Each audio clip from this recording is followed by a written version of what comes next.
apostles and elders of great millstone that taught us the truth and rule well.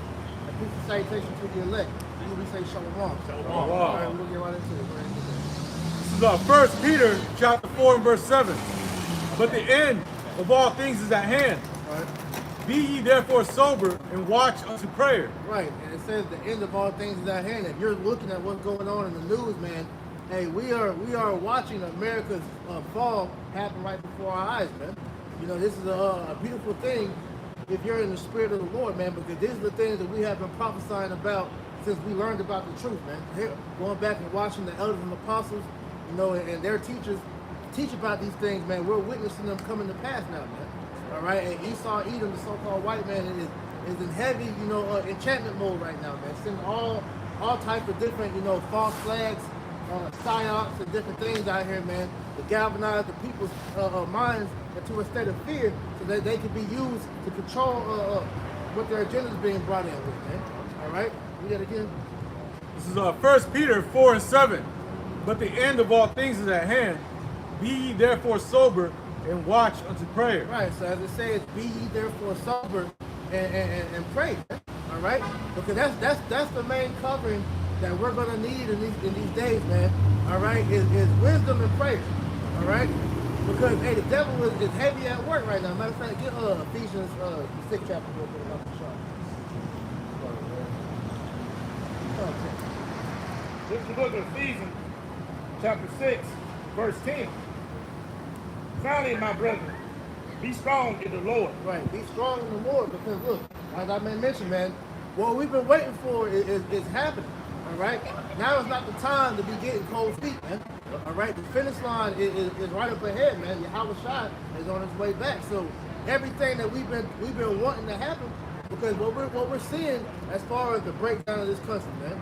All right, the total upheaval of you know, the economy. All right, the morality. All right, the state that we see, you know, all the people want to keep the peace. All that's done with, man. You know, this shit is being turned all the way upside down, man.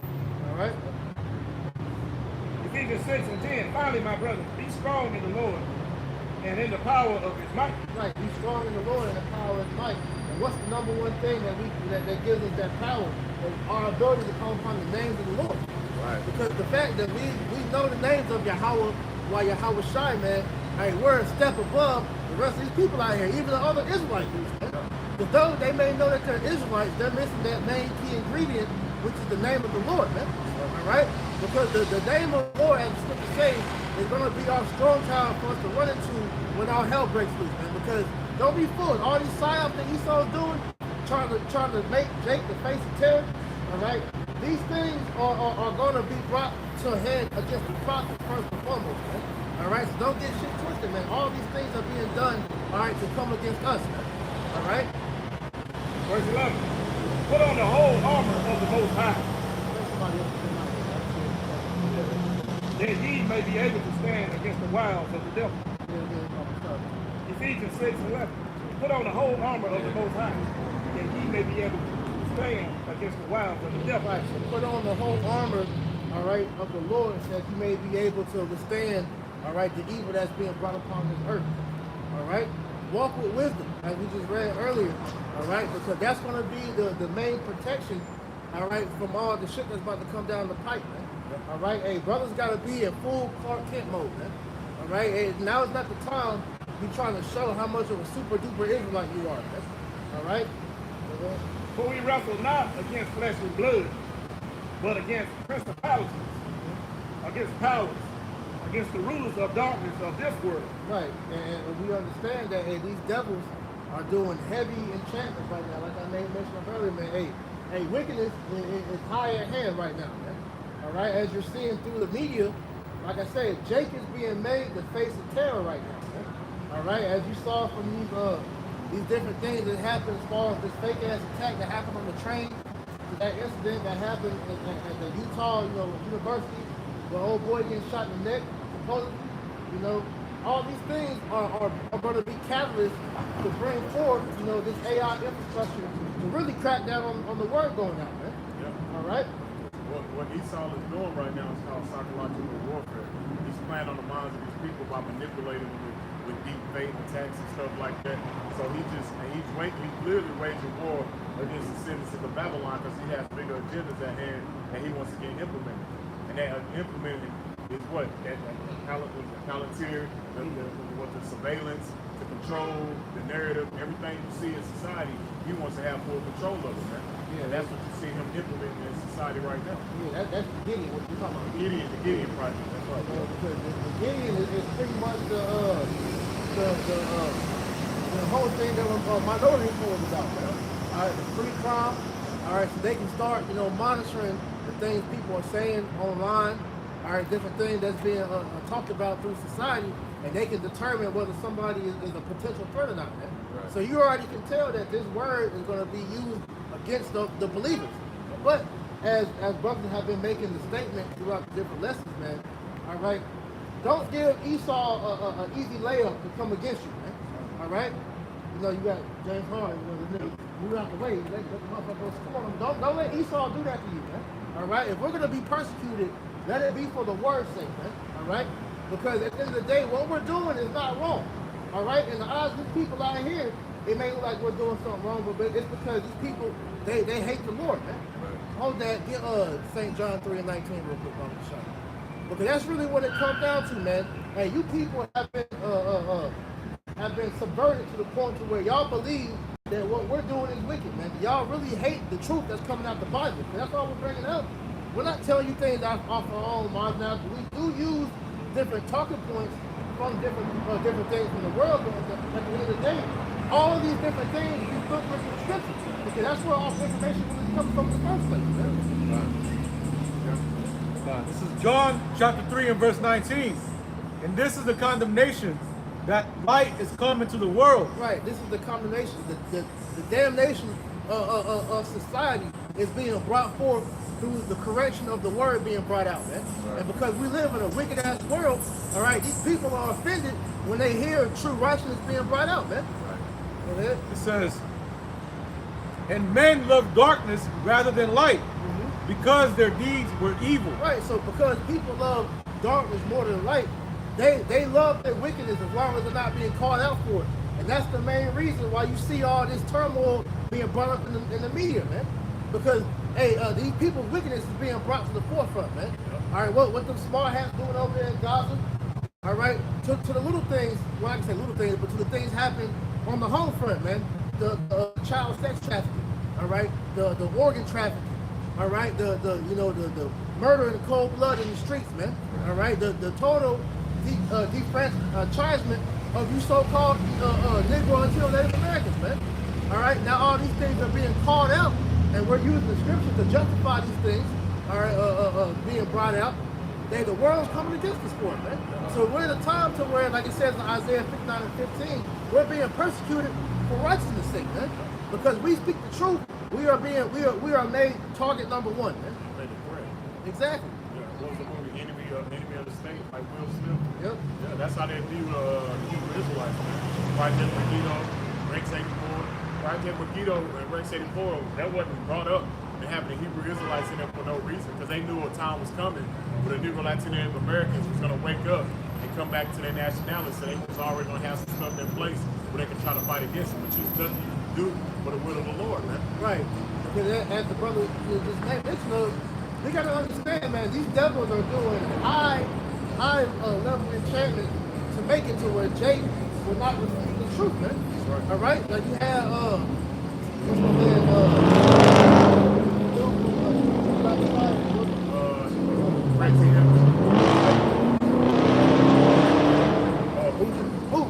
he made that statement talking about, there's not going to be another black Messiah unless they make it. So all the direction of where your mind is being pulled at is being manipulated by puppets they set up. This is why you have all these people coming against the truth, man. All right? But our true leaders, all right, which are the apostles and elders and elder bishops of great millstone, and brothers that's been in this thing, all right, we have been telling you that these devils have not had anything of interest that's going to be for the benefit of Jacob. All right? This is why no matter who you think is for you, is coming to find out that they're infiltrating. This is why you have things like COINTELPRO, you know, and so on, man. All right? You got more than that? Yeah. This is John 3:19. And this is the condemnation, or Salaki, verse 20. For everyone that doeth evil hateth the light, neither cometh to the light, lest his deeds should be reproved. Right, and that's the problem, because this world, hey, it hates accountability, man. All right, when it comes to being accountable for what you have done, all right, even on a small scale, man. All right, that is greatly hated here, man. All right, so how much more when it comes to this devil and all the atrocity that he has done throughout his whole time of being in power, man? They don't want to hear that. They don't want to hear about their records of rape, robbery, and murder in the whole goddamn world, man. They don't want to hear about the atrocity of what they did to so-called blacks, Native Americans, man. This is why Trump is on the campaign to erase truth off the world, man. All right, to take slavery out of the different museums. All right, to rewrite the whole narrative on U.S. slavery. All right, because they're ashamed. This is what the scriptures talk about. You get that shameful spewing. You know, the scriptures talk about this devil being reproached. All right, well, we're the ones doing that reproaching through the scriptures. All right, because the Lord is going to set up paths after his own heart to give you the truth. The problem with you jakes out here is you've been trained and conditioned to this whack-ass educational system known as school, which is nothing more than a goddamn prison designed to train your mind up to how they want you to think. But in their school system, they teach you a curriculum created by the Rothschilds and Rockefellers to make you a slave, not to think.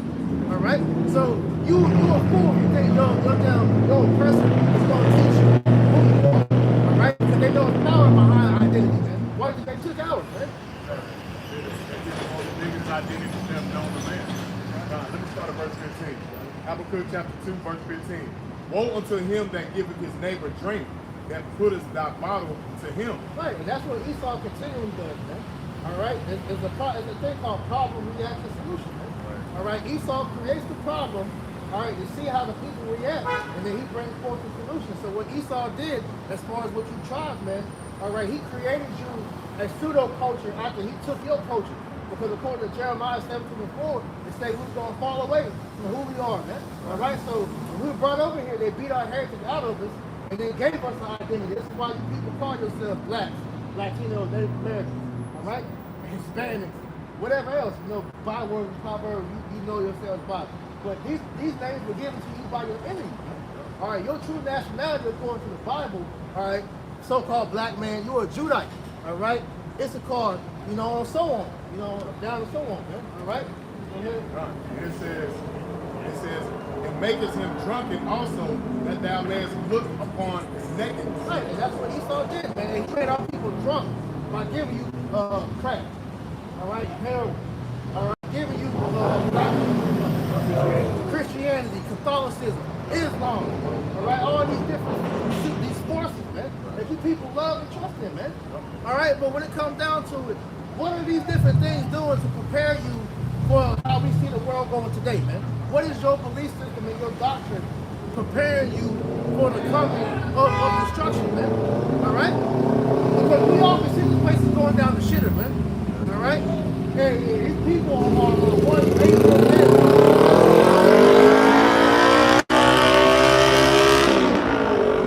Habakkuk chapter 2, verse 16. It says, thou art filled with shame for glory, drink thou also, and let thy foreskin be uncovered. And that's what you see with these Edomites, man. That shame for glory, man. They don't want to talk about the how they got this land.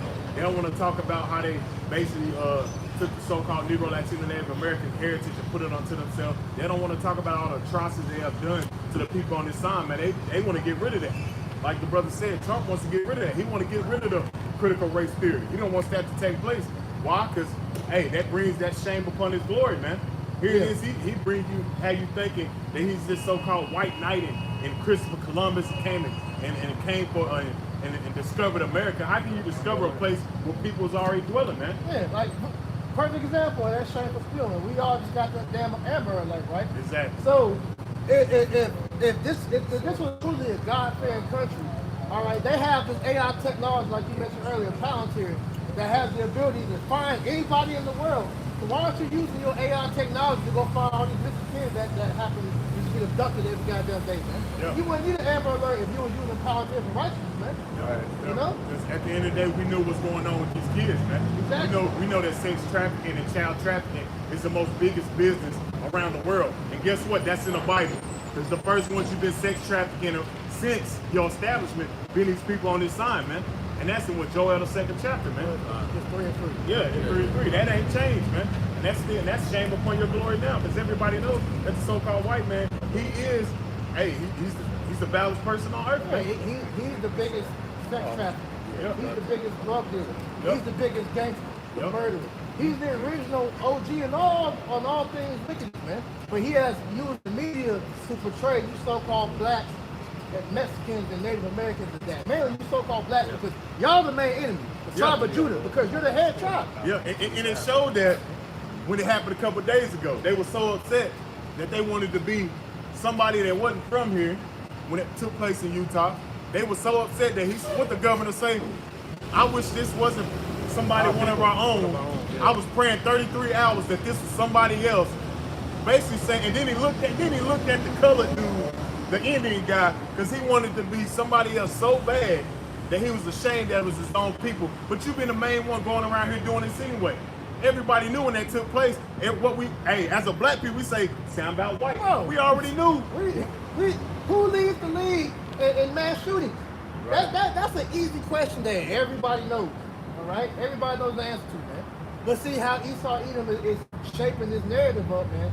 Is that, like I said, you so-called blacks, you're the face of terror, man. Yep. All right, because all they gotta do is use this one event that we saw so-called happen here in Charlotte with that bug out.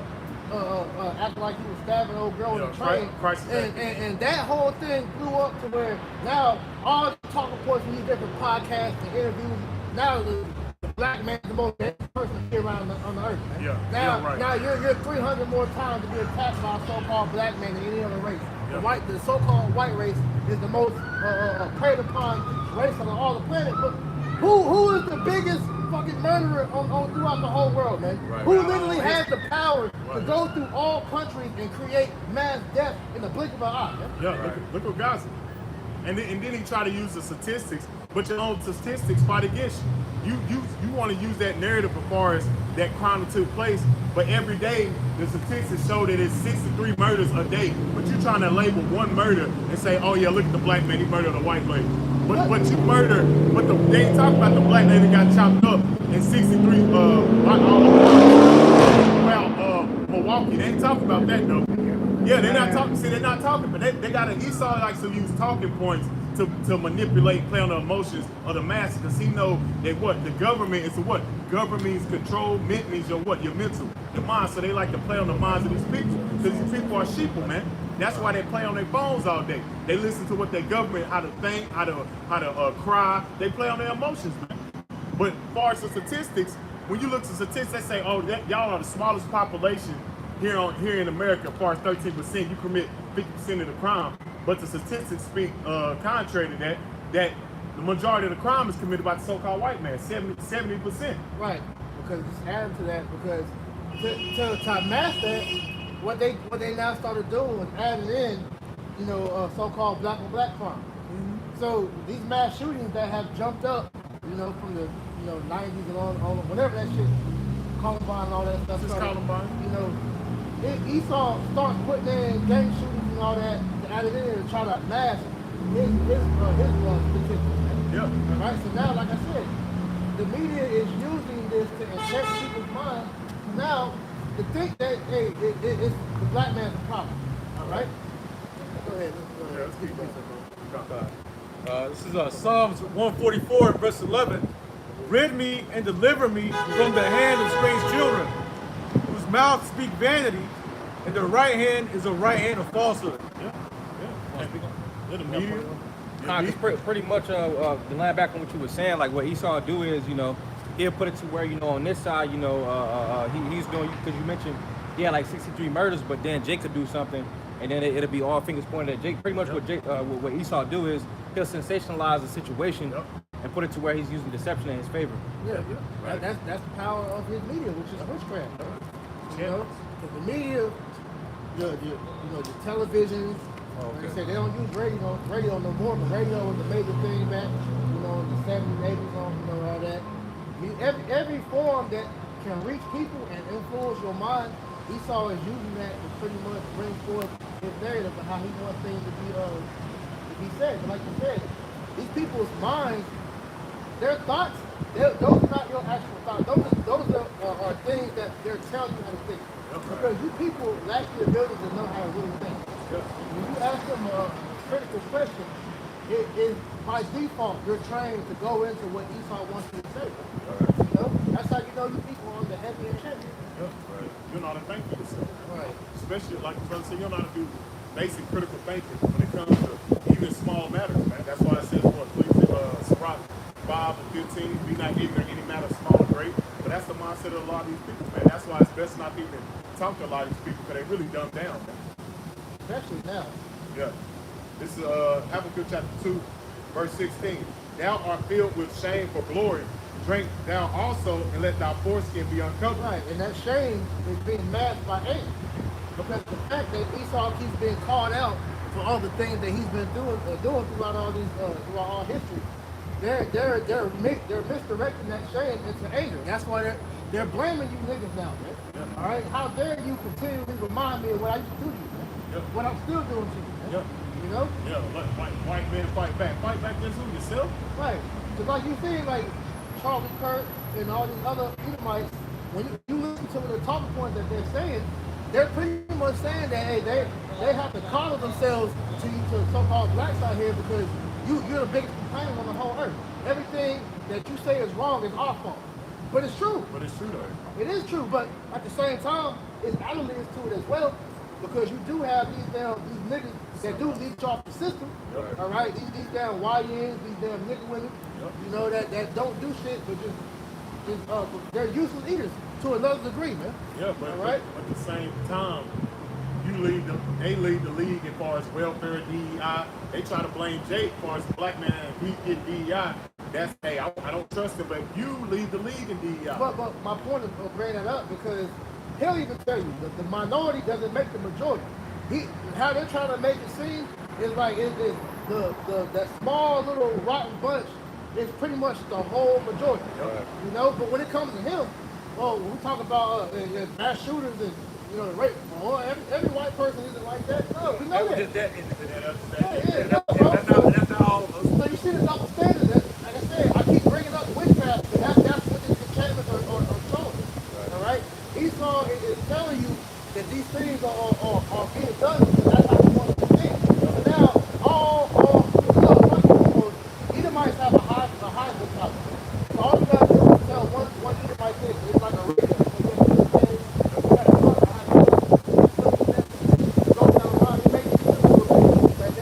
They have the message. Well, all Edomites have the message that we got to come out and take it to the problem. Right. Just pretty much putting that stigma on Jake that Jake is the thug, the drug dealer, the rapist, the trafficker. All of his enemies. Right. Because he's the biggest drug dealer to pave the route. That's him. Because Jake told all these characteristics you want to blame the so-called black man. He learned it from you. All this Wild Wild West gang stuff, he learned that from you. Drive-by shootings, Wild Wild West, he learned that's your stuff, man. But now when it's being called out, that it's been found out that this is a problem because you created it, now you want to get mad, man. Now you want to point the finger. But that just shows you that that's the spirit of Esau, man. That spirit goes back to Cain. This is the same spirit that's here today, man. Lack of accountability. Yeah, and that's what you see in the news, all these key words, right? They always use illegal, thug, criminal, right? And these Savages. are all buzzwords. Yeah, all buzzwords, and these are all used to pretty much dehumanize Jake, man. Yeah. Which we've been speaking on, which is going back into that scientific racism, that pseudoscience. He's trying to justify his wickedness upon Jake. So when he was going on as far as in Washington, was about to take place in Memphis, he's justified for it, man. Like, I'm justified for shooting them down and grabbing up these Mexicans because, hey, they're savages, man. Remember before the ICE took place, what was he calling the Mexicans? They're a bunch of rapists who come across our border, they're grabbing our women. Man, that's you. Well, that's old rhetoric that you used during the time because brothers brought out over the weekend with that movie Brothers of the Nation. Yeah. That's the same thing. What that movie did on shaping the minds of the Edomites into thinking that all Jacobs like that, all right, they had to white woman got attacked or raped by, you know, a white black dude or whatever. And that was a movie. It wasn't, and it's so ironic in the movie, it wasn't even a real black. It was a Edomite in blackface. Did the shit in the movie on the movie screen. And these Edomites in real life went and attacked Jacob. All right. They gonna get it, guys. Right. This is all the Willie Lynch letter coming back. Whether it be true or false, they want to excuse Tank Jake. Exactly. But like you said, again, you don't talk about what created Jacob. Go ahead. This is the book of Proverbs, chapter 12, verse 26. The righteous is more excellent than his neighbor, but the way of the wicked seduces them. Right. Because as we're saying, man, all Jake isn't how they portray you know, on the media, man. All right, all niggas ain't drug dealing, gang banging, pants hanging off their ass. All our women ain't out there whores. Majority of them are whores, but not every single one of them is a whore, man. So the way that you're portraying, all right, the people, our people on the media, all right, they learned that from these brothers, man. Okay, your television was one of the main ways to program Jake and music. Because what you see now, the white end is a perfect creation created by these damn devils, man. All right, through Davis and all these other damn small hat, you know, music people. You know, They, like you said, they don't want a nation of thinkers. They want a nation of workers, man. Even with the record label and things like that, they don't want them thinking for themselves. Right. They have agendas that they got to push. You hear all types of stories about guys that have been in that world, and they tell them the agenda to push. right, and you know with that, they have it to where everybody, and you wonder why all these different people that try to get famous doing athletics, entertainment, music, whatever, they only let a select few be able to do that because they want the majority of people to be working. All right, because there's way more talented people that's out here versus people that made it. All right, there's people out here that's better than Michael Jordan, you know, that never got the chance to make it, better than, you know, Jay-Z and Lil Wayne or whatever field, you know, but it's opportunity and nepotism. Okay? Oh yeah. This is Ezekiel chapter 35 and verse 5. Because thou hast had a perpetual hatred and hast shed the blood of the children of Israel by the force of the sword. Right, now, let's go on to that perpetual hatred. Grab Genesis 4. Because this thing that we're trying to get you, Jake, out here to understand. This isn't a black and white situation. All right? This whole hatred between so-called black people and white people is deeper than skin color. All right? This is a spiritual blessing situation. Because these Edomites, they hate you, not because of your skin color, but what's inside of you, which is your spirit. All right? The covenant that we possess as a people. All right? Go ahead, Al. In Genesis 4:1, and Adam knew Eve his wife, and she conceived and bare Cain, and said, I have gotten a man from the Lord. And she again bare his brother Abel, and Abel was a keeper of sheep, but Cain was a tiller of the ground. And in process of time, it came to pass that Cain brought of the fruit of the ground an offering unto the Lord Yahweh, and Abel he also brought of the firstlings of his flock and of the fat thereof. And the Lord had respect unto Abel and to his offerings, but unto Cain and to his offerings he had not respect. Now, if I can make a point, then when you read this is showing you that the laws have always been around, Right. but at this point, the laws were oral, all right? Because both Cain and Abel both knew the law. This is why you just read. Cain, he knew the law of sacrifice, but because he is rebellious, he offered up fruit, all right? Well, he knew that the offering was supposed to be of meat, all right? So he was when the Most High rejected his sacrifice, he got mad. All right, go ahead. Continuing on, Genesis 4 and verse 5. But unto Cain and his offerings he had not respect, and Cain was very wroth, and his countenance fell. And the Lord said unto Cain, Why art thou wroth, and why is thy countenance fallen? If thou doest well, shalt thou not be accepted? And if thou doest not well, sin lieth at the door. Right, so hey, Cain knew what was up, man. Just like how we're supposed to know what's up, man. We do right by the Lord, all right, hey, our sacrifice will be accepted. The Lord will take care of us. But when we do against what the Lord tells us to do, that's why our people in this position to this day. You have been trained, all right, to be opposed to everything the Lord says is good. Man. Go ahead. It says, continuing on, verse 7, and unto thee shall be his desire, and thou shalt rule over him. And Cain talked with Abel his brother, and it came to pass when they were in the field that Cain rose up against Abel his brother and slew him. Right, and he slew Abel because of the jealousy, man. All right, because the Most High showed favor unto Abel. All right, that brought anger to Cain. And so when he got the opportunity, he killed his brother, man. All right, go ahead. Verse 9, and the Lord said unto Cain, where is Abel thy brother? And he said, I know not. Am I my brother's keeper? Right, so not only was Cain the first murderer, all right, he was also the first liar. Because he knew he killed his brother. Okay, go ahead. Verse 11, and now art thou cursed from the earth, which hath opened her mouth to receive thy brother's blood from thy hand. Okay. When thou tillest the ground, it shall not henceforth yield unto thee her strength. A fugitive and a vagabond shalt thou be in the earth. Now, what's that curse, man? That curse, number one, is the curse of leprosy. All right, the Lord stripped Cain of his pigment. All right, that's one telltale sign to show you, all right, who the man of sin is. But also, he said that the earth wasn't going to yield to him her fruit. All right, and what nation of people, all right, is naturally opposed to the earth? All right, the so-called white man. This is why the sun, it burns you. All right, this is why everywhere you go, all right, you're fighting against the planet. Okay, this is why you pretty much destroy everything when you go towards, because you're not natural to the world, man. The fact that you can't even call yourself a true human, to be honest, because when you break the word human down, hue means color. Man, you have no color. Your blood shows forth through your skin. Yeah, the white people, literally, because under our melanin, it's white people. You get what I'm saying? Right. As the Red scripture Red, yeah. As the Really, scripture it's says. red, yeah. You know, the soul is not upright in him. Exactly. You know what I'm saying? That goes back all the way from the garden, man. Yeah. As a serpent. I want to bring this definition out real quick, because the brother brought up the oral law, and this is for edification purposes.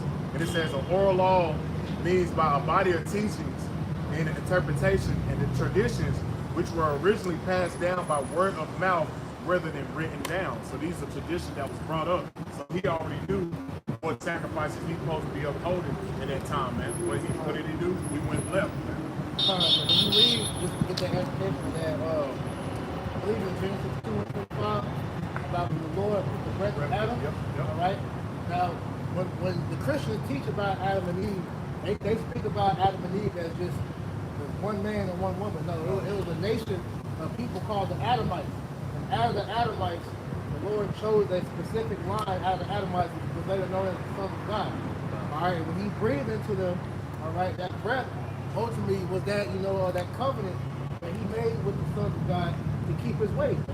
So they had the oral law back then. They had the tradition that we follow today.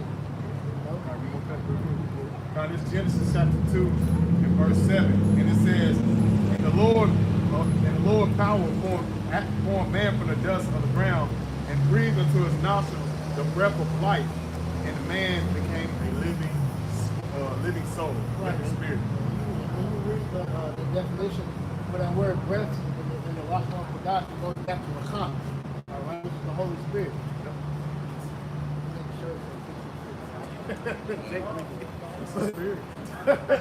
They show you they have the spirit of their father, man. Esau. Go back to that. God, this is Genesis 4 and verse, I'm going to read 12 again. It says, when thou tillest the ground, it shall not henceforth yield unto thee her strength. A fugitive and a vagabond shalt thou be in the earth. And Cain said unto the Lord. But you see that now with the agriculture and how America, as far as when it comes to the farm, as far as the vegetables, the fruits, just look at this place, man. Nothing is at its full strength, man. And then you see that especially with Esau, man, because you have, and through the law, you have, what is it called? I can't think of it all. The land Sabbath. He doesn't uphold the land Sabbath because he was taught how to cultivate the land through the Gadites, man, through the northern tribe. When he came over here, how to farm, how to fish, basically how to clean himself up. Did he uphold that and keep them traditions? No. And this is why you see in the state of the world, man. Even as far as polluting the water, he goes out there and uses the bathroom in the water, man. And that's all. But that's just showing you the mind state of Esau Edom, man. He destroys the earth, man. He destroys the earth where he has to live, man. Right. It says that fugitive and a vagabond, because what nation runs throughout the whole earth stealing people's identity and pretty much trying to hide himself, man? Right. That's the so-called white man. This is why every time you see period piece movies, this nigga is everybody. Right. He's the Egyptian. It's Greeks. He's the Greeks. He's the Australian.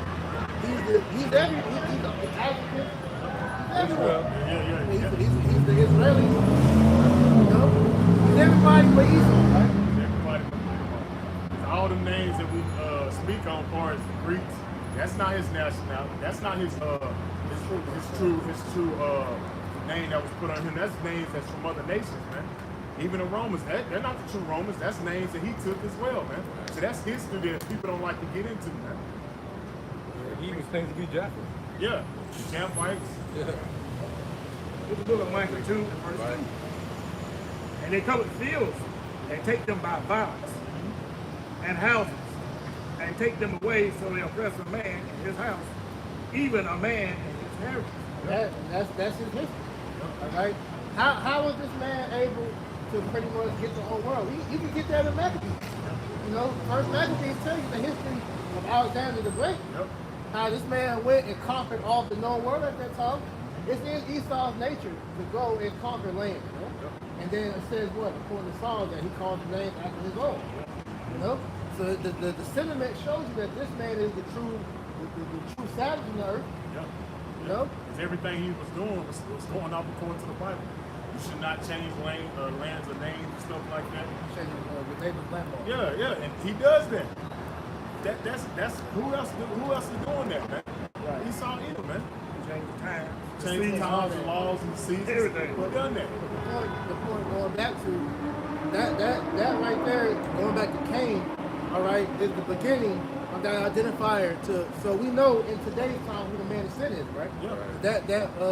Read that part again. Fine. Genesis 4:12. When thou tillest the ground, it shall not henceforth yield unto thee her strength. Well, up. Okay, God. Genesis 4:11. And now art thou cursed from the earth, which has opened her mouth to receive thy brother's blood from thy hand. Right, so it's a nation of people on the earth that carries the curse of the Lord to this day, all right? Because the Lord has reserved that special nation, all right, for judgment, all right? And we're going to continue to go into that. God. I was just looking up how with Miriam. Oh, yeah, you can go ahead. God. Because like you said, man, that mark of leprosy, all right, that's the major indicator to show the Lord, you know, he hated this man to the point where he took his color. Because being white is not a thing to glory in. Yeah, Because that's the most progressive gene trait of all the people on the earth, man. Because hey, having blonde hair, blue eyes, those are regressive traits, man. All right, those mean that you're lacking something, man. Okay. Yeah, that's a play. Hey, real quick. This is Leviticus chapter 13. And verse, I started want to read down. And it says, the Lord spake unto Moses and Aaron, saying, when a man shall have in his skin on his flesh a rising scab or bright spot in his beast skin, his flesh is like a plague of leprosy. That's a plague, man. That ain't good.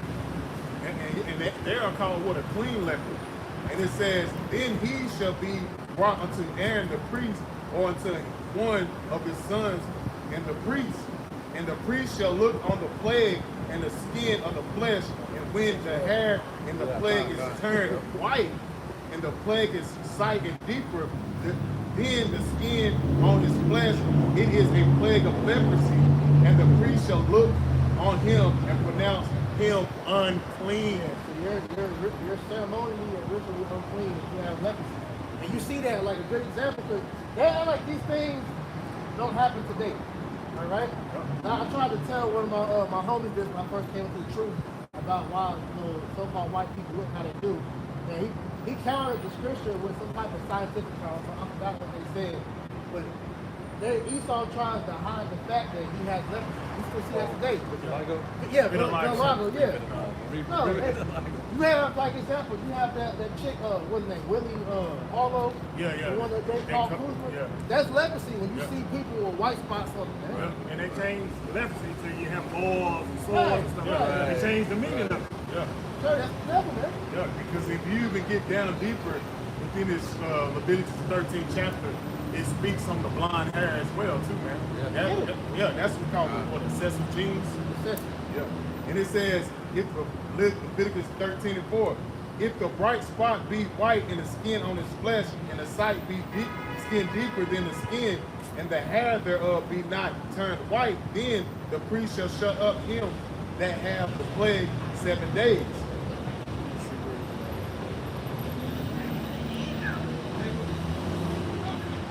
So we're going into to show you that the whole narrative has been shifted upside down. All right, so now having these regressive genes are now the standard of beauty, man. Yeah, to the point where you see Eve dying. Right. Northern Kingdom and Southern Kingdom. Putting the wigs on, putting them blonde streaks in their hair. Dyeing it brunette and all these other colors, man. God. And now I'm going to jump down, verse 30. Leviticus 13 and verse 30, same chapter. And it says, then the priest shall see the plague upon it, if it be in sight deeper than the skin, and there be in it a yellow thin hair, then the priest shall pronounce him unclean. Right. Because ultimately that's a genetic mutation. Yeah. All right. And your DNA is corrupted. Yeah. All right.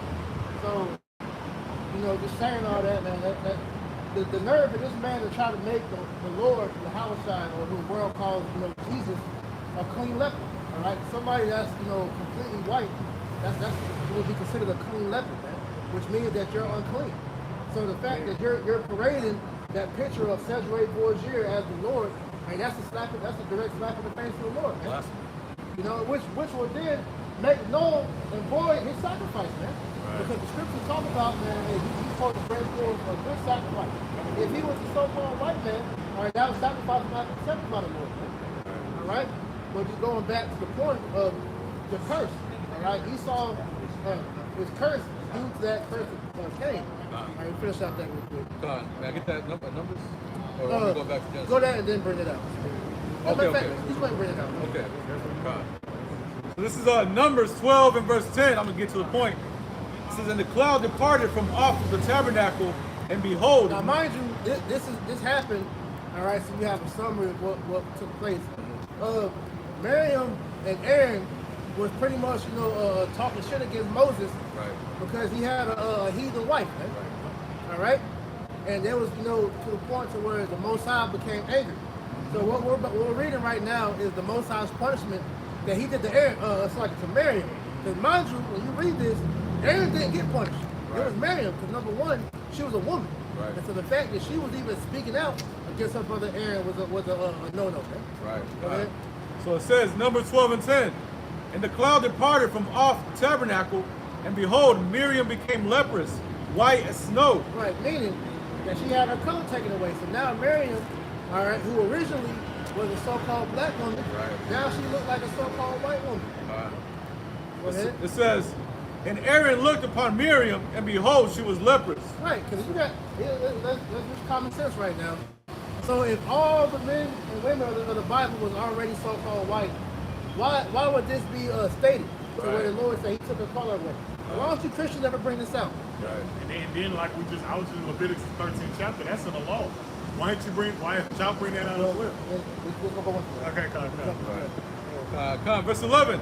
And Aaron said unto Moses, alas, my Lord, I beseech thee, lay not the sin upon us, wherein we have done foolishly, and wherein we have sinned. Right, so they were in great fear when they saw what happened to Miriam. It shows you that's not a good thing. Yeah, you got these dumbass Israelites out here bleaching their skin, man. You got literally an instrument that can take the brown out of your skin, man. It's like you feel like a potato, man. That's the most trial with Benjamin and Levi, man. Continuing on, verse 12. Let her not be as one dead, of whom the flesh is half consumed, when he cometh out of his mother's womb. That's like read that again. No, That's crazy because everything word. about that, because like you said, man, having blue eyes is a regressive gene.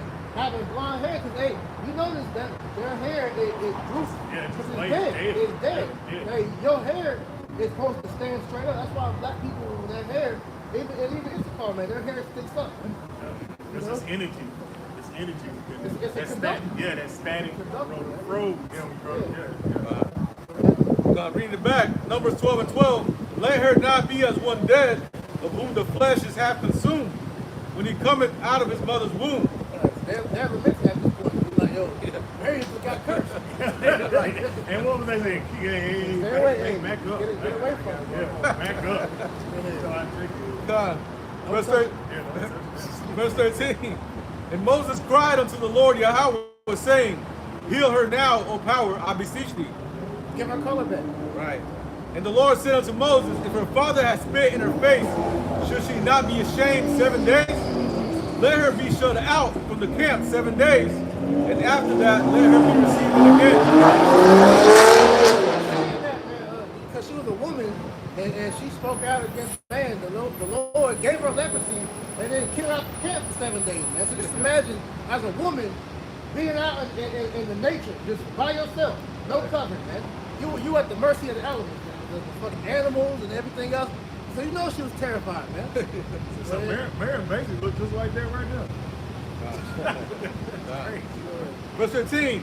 And Miriam was shut out from the camp 7 days, and the people journeyed not till Miriam was brought in again. Right, so as the brother read the law in Leviticus, a person with leprosy is supposed to be separated from the rest of the camp. All right? So it's showing you that so-called white skin, blonde hair, blue eyes, that's not nothing you should be covered after. This is Exodus chapter 4, verse 6. And the Lord said furthermore unto him, and him is Moses, put thy hand in thy bosom. So Moses put his hand in both, just like this right here. And he put his hand in his bosom, and when he took it out, his hand was left white as snow. Yeah, that's something like the Ten Commandments. They'll show that more. I wonder why. Yeah, I wonder Right. You know? Moses' hand turned white because he had melanin. All right? He was a person of color, which you would call a so-called black man. Right. Exodus 4 and 7. And he said, Most High said, put thy hand into thy bosom again. And it was leprosy. He put his hand in his bosom again, and plucked it out of his bosom, and behold, it was turned again as his other flesh. Right, so it turned back around. Like this, like us. So we're showing you that leprosy is not a good thing to rejoice in. All right? We'll finish off that Genesis. We'll go back to 25. This is Genesis 4 and verse 12. When thou tillest the ground, it shall not henceforth yield unto thee a strength. A fugitive and a vagabond shalt thou be in the earth. And Cain said unto the Lord, My punishment is greater than I can bear. Behold, thou hast driven me out this day from the face of the earth, and from thy face shall I be hid.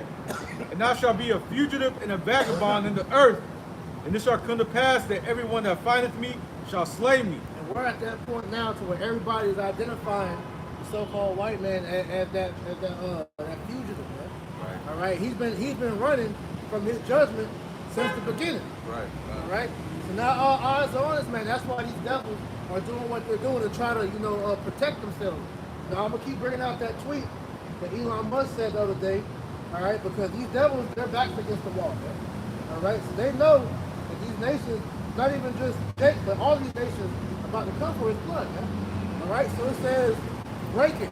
Elon Musk confirmed that the white race has two simple options to make: be conquered and enslaved while being called racist, or reclaim our nations and our dignity while being called racist. All right, and these devils are about to make a move, man. All right, because like I said, man, they know that hey, all nations are about to start gunning for this man's head because they've been talking about America is looking real weak right now, man. All right, so on a world stage, these other nations smell blood in the water, man. All right, there's one more verse in that. God. This is Genesis 4 and 16. And the Lord said unto him, therefore, whosoever slayeth Cain, vengeance shall be taken on him sevenfold. And that's the main reason why these devils have that pride. Because in their spirit, they know that they have a hedge around them right now. All right? They know that, hey, that's why if a nigga kill an Edomite, all right, hey, they get swarmed like a pack of yellow jackets get them. That's like, example, the dude, Christopher Dorner, a couple years ago, that went to war with the LAPD, man. What happened when they finally caught that man up in that damn house, man? They Swiss cheese that nigga, man. Why? Because that was the vengeance of Cain that got unleashed on him, man. All right? That's why at the end of the day, man, no nation can touch Esau right now because Yahweh is saving him with Yahweh Shai, man. All right? Finishing it out, it says, and the Lord set a mark upon Cain, lest any finding him should kill him. Right, so that mark that we have today to identify the descendants of Cain, all right, is that mark of legacy which is shown on you so-called white people. All right? You're not Caucasian, you're not white, all right? Because you go into the white, black, all that, that's color psychology. All right? That's a social construct to try to mask, all right, who you are as being, as the scriptures say, an angel of light. All right, Satan transformed himself into an angel of light. Well, you have made yourself under the guise of white, the pure people of the earth, the good, the angels, and then they made black, the sign of death. So when you see black people, you automatically associate black with void of light, death. And really, the majority of our people, they are black, man. They are dead. They are void of light because they niggas they're useless to society. All right? Because all niggas forward is Edomite agenda. All right? So when it comes down to the grand scheme of things, once America is destroyed, it's not going to be a use for black or white people. All right? It's only going to be the nation of Israel ruling and all the other nations in subjection under the Israelites. All right? But before we get to that point, Esau Edom, and he has to make his last stand. All right? And we're seeing that last stand being mounted right now. So let's go to Genesis 25. This is the book of Genesis 25. This is the book of Genesis 25, verse 25. And the first came out red, all over, like a hairy garment. That red is going to Esau. All right? Because when you going back to ancient customs, our people were used to dye as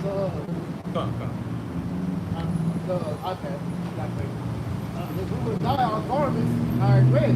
They said red and hairy, like a hairy garment, because who's the hairy man on the planet, man? Esau, the caveman. All right? Those are indicators, all right, to show who Esau is. And the first came out red all over like a hairy garment. They called his name Esau. Right, they called his name Esau, right? In Hebrew, Shashua, which means wasted away his eat, man. Because as we said, the color showing forth through his skin. All right, we see his blood, man. That was Cain coming back, reincarnated. Exactly. I'm glad you said that, because he came back inheriting the curse of Cain. Man. Verse 26. And after that came his brother out. He held in his hand, took hold on Esau's heel. Now mind you, they said during Jacob's birth, they didn't mention his color. Okay? Because at the end of the day, man, all the people on the earth at this point in time were so-called brown people. Or black people. They were so-called black people, really brown people. Look like us. Yeah. All nations. Because the reason why you have different colored people now is because Esau met with his seed everywhere. All right? This is why they have, through his color psychology, you got red, yellow, black, all right? They call yellow people the Mongoloids, which is so-called Asians and Utes. All right? The red man, they refer to the East Indians, all right? And then you got the black and white, man. Okay? And they classify black people as the Negroes and the Africans. All right? So like I said, that's all color psychology to throw you off from the true nationality of all 18 nations. Right. And to hide themselves. To be a fugitive, that means you got to run and change your identity. That's why they call themselves the French, the Germans, so forth and so on. Yeah. Oh, I bet you they won't find me. I bet you won't discover who I am. Yes, we do. No, but the scriptures detail it. Yeah, You know? that's right. We'll get there. Genesis 25 and 26. And after that came his brother out, and his hand took hold on Esau's heel. And his name was called Jacob. Yep. And Esau was 80 years old when she fell. And the boys grew, and Esau was a cunning hunter, a man of the field. Right, and who was that in today's time? What people do you see out in the woods all out there day and night, man? All right, cover themselves with dirt. And they'll even piss on themselves to goddamn try to, hunt. No, they ain't moving from that spot. No, man, and that is being used on people still, man. Esau has used them skills to hunt people. How do you think he was able to get Jake, man? All right, today, Jake has been the most experimental and studied people. Okay? And the fact that they even know how to do that. Like, look up, that woman, Henrietta Lacks. Right? They stole her cells. To this day, her family doesn't call her cells, but that's how Esau was able to make these different chemicals to affect Jake different than the rest of the people. Because they know how to destroy you down to a molecular level. Right. Because how do you catch a prey? You gotta study it. Exactly. You gotta study its habitat, its whereabouts. You gotta study what it eats, what it likes, what it does, what it dislikes. That's what Esau has done to Jake, man. That's why the scripture says he heaps them to them all people. Right. Studies. And what gave Esau the biggest opportunity of test subject? During slavery. Right. All right? Niggas being brought off the boats, man, hey, they were at the will of Esau's mercy, man. All right? This is where you have that, I forget the name of that law they made to where you kill a slave, you got like insurance holder, his name of it. It's not what you call it. 3/5? No. But pretty much, they killed the slave, man. They wouldn't be held accountable for it because they were the problem. Yeah, he was just a beautiful man anyway. And after that came his brother out. His hand took on Esau's heel, and his name was called Jacob. Right. And Isaac was 60 years old when she buried them. And the boys grew, and Esau was a cunning hunter, a man of the field. And Jacob was a plain man dwelling in tents. Yeah, and that word plain, not talking about being in the house. Now, we know Jake like to chill in the house too, though. That word plain goes back to righteousness. Because that Jacob was the chosen seed line that Yahweh was going to pass on the covenant. Right? Even though Esau was the firstborn, the Lord's whole plan, as we're going to read, all right, was to give Jacob the blessing. Okay? And Isaac loved Jacob. And Isaac loved Esau because he did eat of his benefit. But Rebekah loved Jacob. Right. And as you know, man, hey, Jacob's mama's boy. You know? And that's why they. Okay? And Jacob saw his pottage. And Esau came from the field. And he was faint. Yeah, that law I'm talking about is called the Nazarene Covenant. Genesis 25:29. And Jacob saw his pottage, and Esau came from the field. And he was faint. And Esau said to Jacob, feed me, I pray you, with the same red pottage, for I am faint.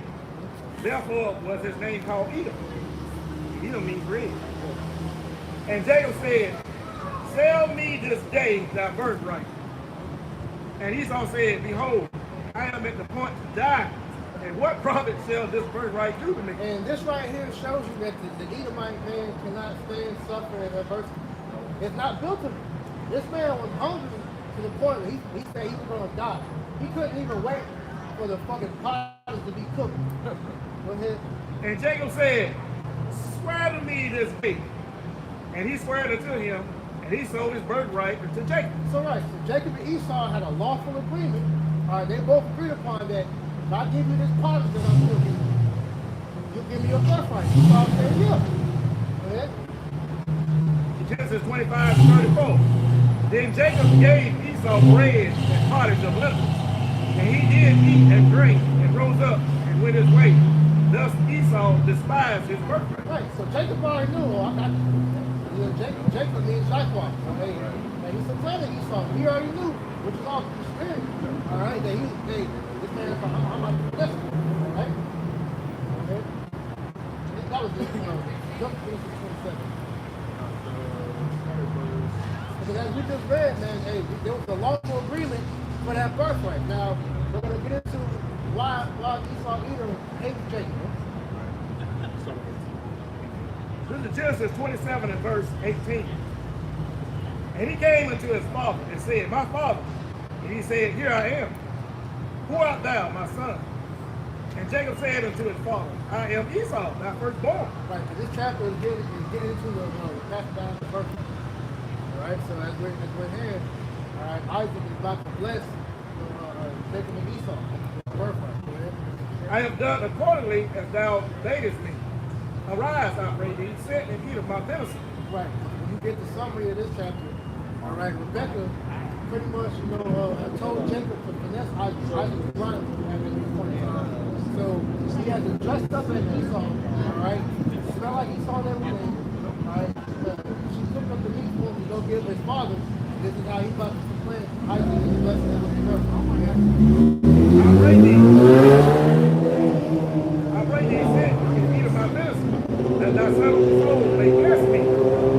And Isaac said unto his son, how is it that thou hast found it so quickly, my son? And he said, because the Lord Yahweh, thy power, brought it to me.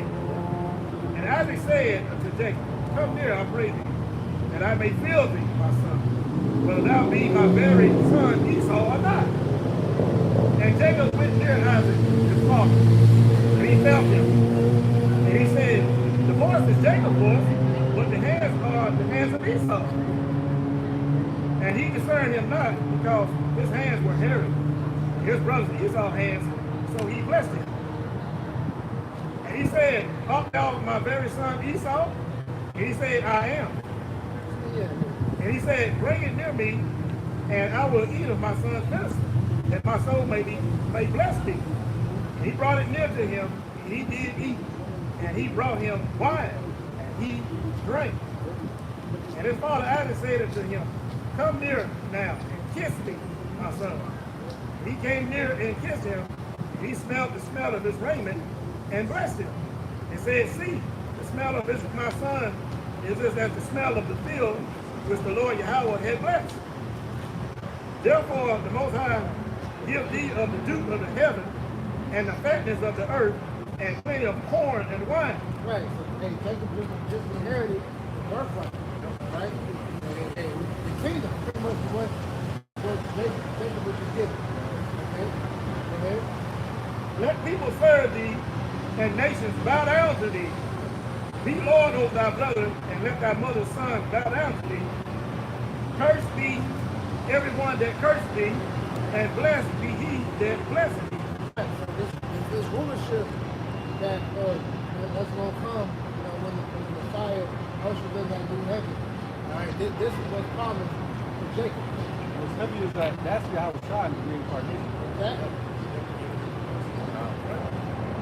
Genesis 27 and verse 30. And it came to pass, as soon as Isaac had made the end of blessing Jacob, Jacob was yet scarce gone out from the presence of Isaac his father, that Esau his brother came in from his hunting. All right, now here comes Esau, giving shit sweet. I know I gave my brother the blessing, but I'm not going to get this shit. All right, go ahead. Verse 31. And he also had a savory meat, and brought it to his father, and said unto his father, let my father rise and eat of his venison, of his son's venison, that thy soul may bless me. And Isaac his father said unto him, who art thou? And he said, I am thy son, thy firstborn Esau. And Isaac trembled very exceedingly and said, who? Where is he that have taken venison and brought it me? And they realized, Isaac realized, oh, so I got finesse. And I have eaten all before thou camest, and have blessed him. Yeah, and he shall be blessed. Jacob fed him, he gave him some wine. I just gave him the blessing. I didn't realize that was for you. Genesis 27:34. And when Esau heard the words of his father, he cried with a great exceeding bill of cries. And that's that Edomite face that you always see, man. That's what Esau was mainly known for, being a goddamn father. Yeah. I'm blaming Jake for his problem. It was always a problem. He's the ultimate coulda, shoulda. Genesis 27:34. And when Esau heard the words of his father, he cried with a great and exceeding bill of cries. Because reality just set in of what he just lost. And said to his father, bless me, even me also, O my father. And he said, thy brother came with subtlety, and taken away thy blessing. Right, and this nigga's lying. Because he knows that him and Jacob already had a lawful agreement that he was going to give him the birthright. It shows you that you can't trust with him. Did he not show that? He came over to gas, all these treaties. What did he do? He backstabbed them. Exactly. Verse 36. And he said, is it not the rightly named Jacob? For he has supplanted me these 2 times. Yeah, he's stolen from him. He's trying to make Jacob seem like he's the wicked. And you got Edomite Christians out there that believe that Jacob stole the birthright from Esau. But it was ordained by the Heavenly Father. Why this happened? He took away my birthright, and behold, now he had taken away my blessing. Matter of fact, hold that. Get that real quick. Hold that. This is Romans chapter 9, in verse 10. It says, and not only this, but Rebekah also hath the seed of one, even by our father Isaac, for the children being not yet born, neither having done any good or evil, that the purpose of Yahweh Shah according to the election might stand, not of the works, but of him that called. Right, so meaning before Jacob and Esau was even conceived in Rebekah's womb, that the Lord already had set up who's going to be to see the promise, who's going to be to see the wicked, who's going to see the blessing, and who's going to be shit out of luck. All right?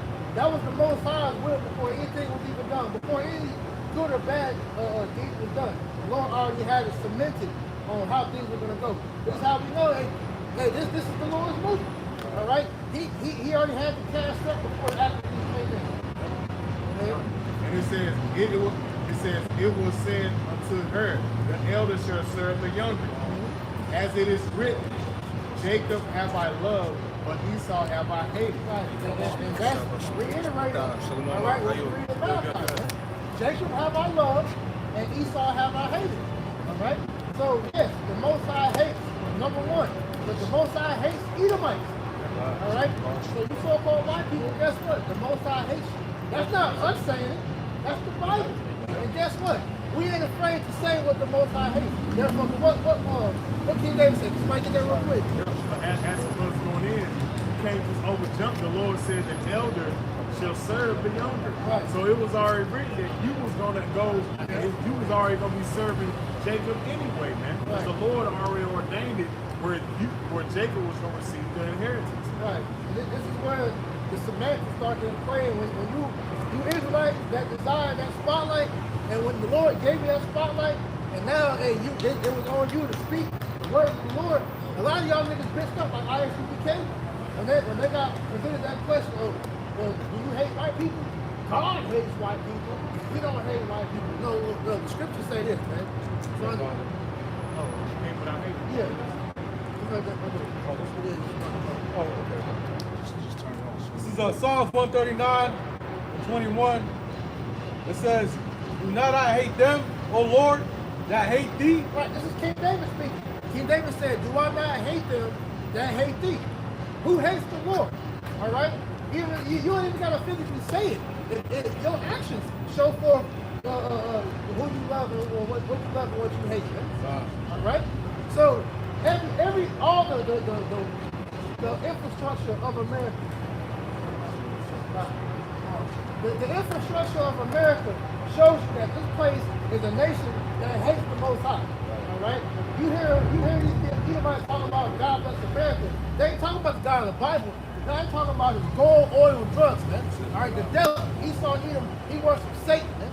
All right? So, yes, you devils hate the Most High. But it's because of y'all know the Most High hates y'all, man. All right? Right? Think about Pretty much says a nation who I'll have indignation forever. Right? And indignation goes into righteous anger. So the Most High has this anger for you Edomites stemming from the garden, man. But that's why these devils know this, man. This is why they're trying to shake the narrative. They're trying to shake the narrative to make it seem like we're wrong for saying what the Bible says. Yeah, exactly. You know? This is Psalms chapter 10, verse 4. It says, the wicked through the pride of his countenance will not seek after Yahweh Shah. Right, because in these devils' eyes, man, and the Most High is the wicked one, and Satan is the God of righteousness. That's why they do everything contrary to the scriptures. Right? It says, Yahweh Shema Shai is not in all his thoughts. There is nothing godly in this man's thoughts, man. Literally, everything that the Bible deems as righteous, Esau made the point to do the exact opposite, down to the littlest of details. You know that we pointed out earlier, man. Habakkuk 2, man. 2 and 5, man. The spirit in this so-called white man, Esau Edom, is not upright. There is no righteousness in the so-called white man's heart, man, in his soul, man. Precept Isaiah 26 and 10. Let favor be shown to the wicked, yet will he not learn righteousness. Right, because the Most High gave you the whole world, and how have you shown the thanks for it? It's by completely disrespecting and blaspheming the Lord. All right? Hey, because you have had you have all the world's riches, all the world's resources, everything that the heart could desire, and yet look what you're doing with it. It shouldn't be poor people. It shouldn't be homeless people. It shouldn't be starving people, man. All right? And with your power, you have the ability to solve all problems on the earth, and yet you're steady creating new ones. Right? How you say it? What's the word? Insatiable? Insatiable. It says Isaiah 26 and 10. Let favor be to the wicked, yet will he not learn righteousness. In the land of uprightness, he will deal in the Holy Land. Yep. Look, as the brother just going into, he gave you the Holy Land. You over there. But what you doing over there? Biggest gay parade in Pig City, eating kosher pig, Yeah. all right, worshiping a heathen wall. Yep. But that wall, you damn small, has to go over there and beat your head against. That wall goes back to Herod, Yeah. who was an Edomite, by the way. Right. He wasn't no fucking Israelite, man. Exactly. And we finding out that these PDF files that they have over here in America, they get refuge over there in Israel, man. Yep. Anytime they get caught up in some type of act, they flee right over there to Israel and they get off. And the reason right? that's because in the Talmud, man, it promotes pedophilia. Yep. It says in the land of uprightness, he will deal unjustly and will not behold the majesty of the Lord Yahweh Shema. Right, so these devils, as we just read in Psalms, man, they will not acknowledge the Lord's ways in anything they do. Right. Right, which shows you those people aren't the people. That's it. That's it, man.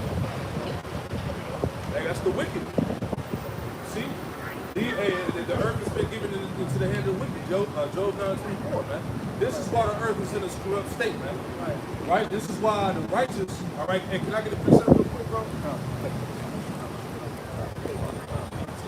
Psalm 34. Started about how the eyes of the Lord are upon the righteous. It said like verse 8, somewhere in there, it goes down to the end of the chapter. All right, because we're the only ones on the planet Earth that are crying out against this being done. This is over. All right, Edomite supremacy. Edomites talk about fight back. Fight back. Against who? Themselves. Themselves, man. Hey, the Most High got these Edomites divided to the core, man. Yeah. They don't know what the hell's going on. But because of the projection and the deflection, they're blaming Jake. Yeah. So they're going to use Jake as a means to take out that race. That's it, man. When Kurt got murked, right? they was hoping it was a Jake, man. Yep. You know, they was hoping that it would be a so-called black man in the mug shot, man. Or a damn Palestinian. Yeah. See how he looked at that, the little Palestinian dude like, I was hoping it was one of them. No, but you know, hey, it is what it is. Hey, what did Creepy Joe say? He said that the so-called white man is the greatest threat to America, man. The domestic threat. They had that in from the Department of Homeland Security. They had made that announcement a couple years ago, man. That's a fact, though. You know, your statistics speaks against you, exactly, man. But like you brothers were saying, he's using his pseudoscience to justify to come down on Jake, man. Yep. You know the statistics. Yep. You know you can't trust niggas and all of that. You know, don't get it twisted. Yeah, you got some wicked niggas out here. These are niggas that are destined to be destroyed, but they're trying to tie that to everybody, man. Like I said earlier, See that? the minority doesn't make up the majority. Exactly, man. And they're running with that narrative. That's why I say you see that all over these podcasts, all over the internet. All right, white man in front of the mic talking this shit about how niggas is doing this and that, right? But mind you, the hypocrisy, right? They're not addressing the trafficking that's going on. Where the fuck these kids go? Hey, you got Palantir, bro. Yeah. You got what's the other one called? Gideon, man. Yeah. So you got this high-tech technology that's supposed to be able to track people, but you can't find these fucking kids. Yeah. Get out of here, man. about white people getting exposed, man. Yeah, you the devil, man. You see that? Yep. All this shit that's going on in the church, we not gonna stop talking about it, man. And look, because like I said earlier, we really talked about this earlier. If Gideon, all right, was used for righteousness, that means that all so-called white people gotta get locked up. That's it. Because it's easy to do crimes. It's embedded, man. Fucking FDA destroying the food supply. Right. The food that people eating nowadays is not even fucking real, bro. This shit is Yeah. they said the average man eats a credit card size of plastic every year. Yeah, microplastic, and that shit is causing cancer in the bloodstream. They say, man. Even with the juice pack. With that. Right. So where's the people behind the FDA and all of that shit that's creating these ultra processed foods that's killing people by the millions, man? Yeah. Where's the justice behind that, man? Yeah. But you want to cry out because you got some niggas that's doing some gang violence in the hood. Hey, they gonna get that justice, right? But that doesn't overshadow the bigger picture, man. But you got, as we keep saying, you gotta go to the root of the problem. Who's the one that gave niggas the gun? You know niggas broke out here, bro. Come on, man. Niggas is not going to the fucking store and buying AK-47s, Come on, man. M16s and bazookas and shit. 13-year-olds with a whole fucking rack of guns in the This house. nigga had a Call of Duty arsenal in his back in his closet. Come on, man. You telling me that shit not set up? Give me that, bro. This book of Psalms, chapter 34, verse 8. Oh, taste and see that the Lord Yahweh is good. Blessed is the man that trusteth in him. Oh, fear the Lord Yahweh, ye his saints, for there is no want to them that fear him. The young lions do lack and suffer hunger, but they that seek the Lord shall not want any good thing. Yeah, those that seek the Lord are not going to lack in anything, man. Those that seek the Lord are not going to lack in wisdom, knowledge, and understanding, man. They're not going to have they're going to have that covered, man. They're going to have the provision they need, man. They're going to be provided with that with the necessity. All right, you go on. Come ye children, hearken unto me. I will teach you the fear of the Lord. That's right. What man is he that desires life and loveth many days, that he may see good? Keep thy tongue from evil and thy lips from speaking God. Depart from evil and do good. Seek peace and pursue it. That's right. The eyes of the Lord are And this gospel we preaching, this is peace, man. Yeah. This is what our people are supposed to be pursuing, man. This is what's going to give us the solution to all the world's problems, man. Go ahead. the eyes of the Lord are upon the righteous, Yep. and the ears are open unto their cry. And his ears are open to the cries of the righteous, man. This is why all we got to do is keep prophesying, man. Keep crying out. All right? The prayers of the righteous, the supplications of the righteous, the saints are being heard. Go ahead. The face of the Lord Yahweh is against them that do evil. There you go. And the scripture say that the Lord is angry with the wicked every day. Right. Okay, read that again out. This is Psalms 34 and verse 16. The face of the Lord Yahweh is against them that do evil. Yeah, the face of the Lord is against them that do evil. That's why, hey, America's on its way out, man. All right? There's no fight back bullshit. There's no restoring this place. Building it back better. Building it back up. It's a done fucking deal, man. It was an experiment. There you go. And even it's so funny, they be speaking in code, man. The so-called governor, he said that Right. last night. If you watch this whole little interview, he said this. He did just like he said this American experiment. It's just like that, because that's what it is. That's really just all it is—a big ass experiment, man. And that experiment is coming to its end. Yeah. As we know, these small heads have used America as pretty much the testing ground for how they, trying to bring in this new world order. So now they've already abandoned this place years ago, but now they're at a point to where they're ready to crash this shit It's over. and bring in what they really want the world to be like. This is why the Edomites like it. Go ahead. Hey, this is why the Edomites, as we went through in the lesson last night, this is why the bait and the meat, they need the order to have chaos, man. Yeah. All right, this shit is over with, man. All we waiting on is that big event. All right, we had the Kirk that got murked, right? Yep. Now we waiting for Something niggas major. to start popping shit off, Yeah, man. That's something why bigger. we're going You know? to see shit pumping more and more. Shit. As we're going to see, they're going to continue to show Jake's face as the face of terror Shit. to the point to where they're trying to make Judah do something. Yeah. You know? Can we get that? I got a little bit more. Oh, Genesis 49. Because you never know, they probably gonna use some vigilante Edomites to really pop shit off, man. Yeah. Like to really do shit. That's why they're built around the ICE, man. That's it. ICE is going to be one of those provocative measures that they're going to use to try to fucking Oh yeah, man. We see it coming. Yeah. Go ahead, I'll finish it off this shot. Psalms 34 and 16.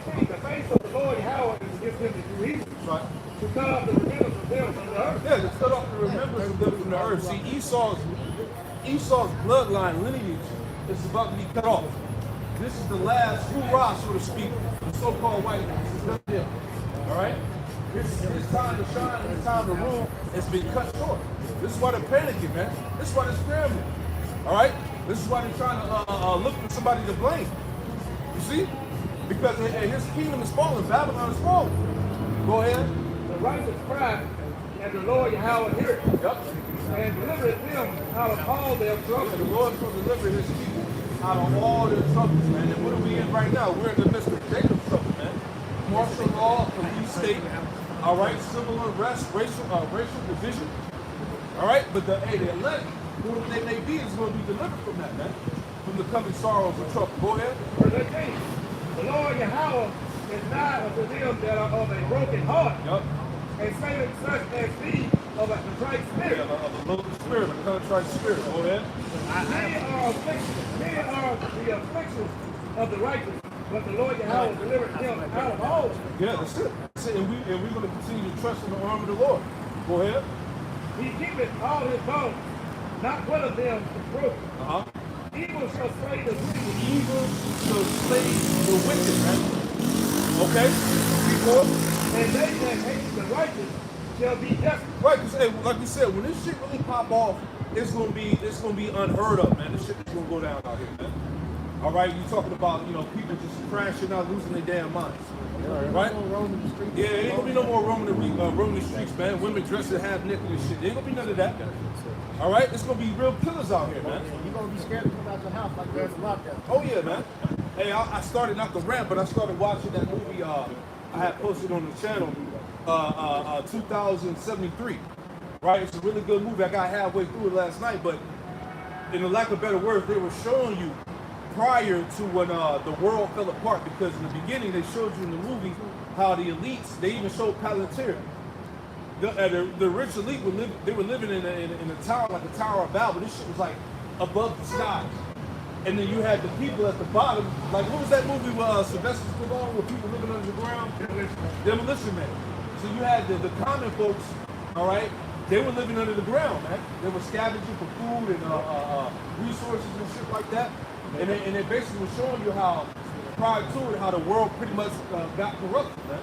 Politicians, social media, all right, fake news, all that stuff that pretty much brought down the society, man. So I'm gonna watch the rest of it tonight, but it's real good. But everything they're showing you thus far in that movie, it's happening now. Because Hollywood uses these movies and shows as a means of talking code. Like, pretty much, how Esau has been doing, that's pretty much how the prophets are going to have to start, believing as well. Yeah. Brothers been saying, we got to learn how to speak this code. Well, the same way he's been doing it, not the same. Yeah. Social credit scores, man, all of that, man. You can judge on what you say. Go ahead. Psalm 34, verse 22. The Lord Yahweh redeemeth the soul of his servants. That's right. And none of them that trust in him. And none of them that trust in the Lord shall be desolate. That was it. Right, and like he told us in Isaiah chapter 65, he said that his servants is going to eat and have drink, man. So when shit totally hits the fan, we're going to continue trusting the Lord that, we're going to be sustained through it all. All right? Because the Lord is all we got. Right? There's no unifying and coming together and trying to, do all this worldly shit, man. And we're going to continue to trust in the Lord, man. That's right? You got Jake, doomsday prepping and that's not gonna save and stacking up ammunition. That ain't gonna save you, man. Yeah, 'cause if the Lord ain't covering you, you're not gonna make it, man. Yeah, because you have to trust in your security, which is what this world. That's it. And the scriptures say that the day that our security is out to be destroyed. Yeah, bring that out. Genesis chapter 49 and verse 10, it says, the scepter shall not, verse 9, it says, Judah is a lion whelp from the prey, my son.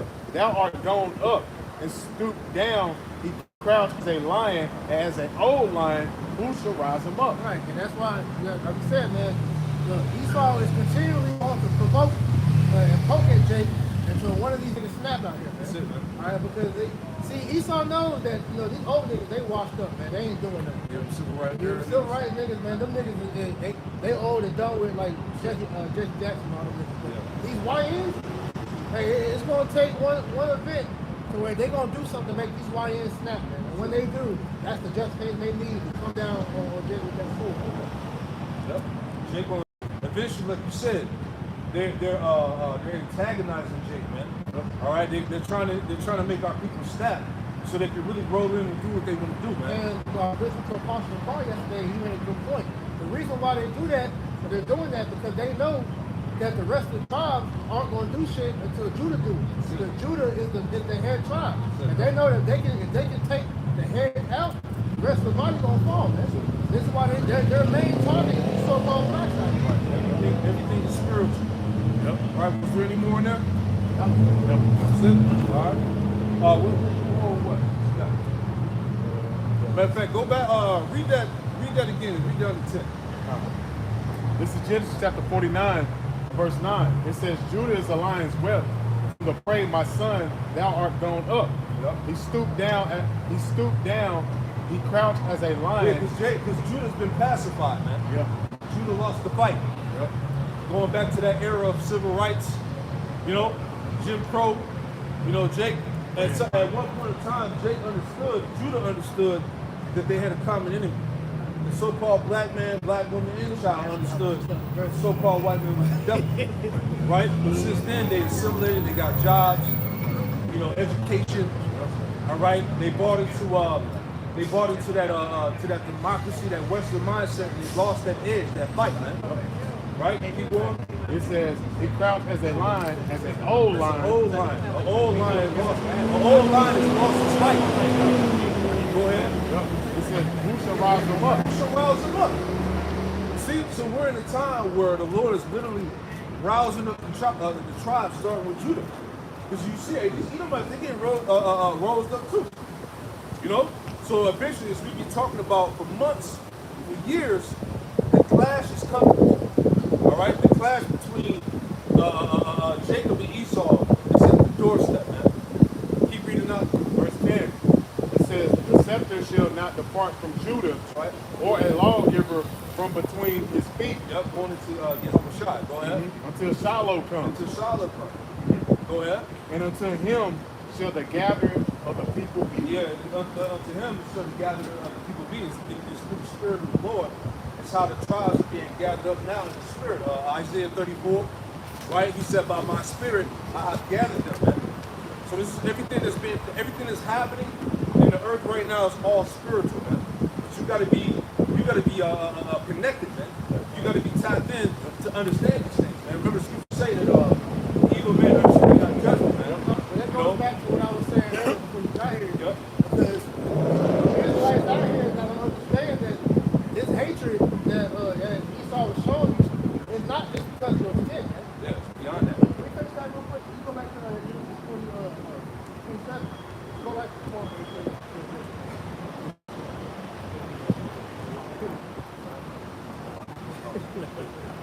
This is the book of Genesis, chapter 27 and 41. And Esau,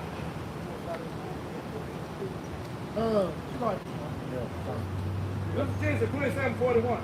And Esau hated Jacob because of the blessing wherewith his father blessed him. And Esau said in his heart, the days of mourning for my father are at hand. Then I will slay my brother Jacob. Yeah, so Esau's been in the spirit. All right? It tells you that also in Ezekiel 35, that he has a perpetual hatred for the Israelites. Right? You see that? So it's always been about the birthright, man. They know, the elites that control this world know that the so-called Negro, Latino, Native American, Hispanics are the biblical Israelites, man. And they're tied to that birthright. Right? This is why the ultimate goal is what? To destroy the tribes. Right? In essence, this is what World War III is about. World War III is basically really about wiping out Jacob, man. Because they understand that the seed of Jacob has been scattered to the four corners of the earth. Jacob's in every nation, man. Right? That's why they're all about preserving their bloodline, man. You know, the Amalekites, so-called 1% globalists, right? They're all about preserving themselves, man, and they're going to sacrifice everybody else, right? The whole philosophy of reducing the population from 8 million to 500 million, or 8 billion to 500 million, all right?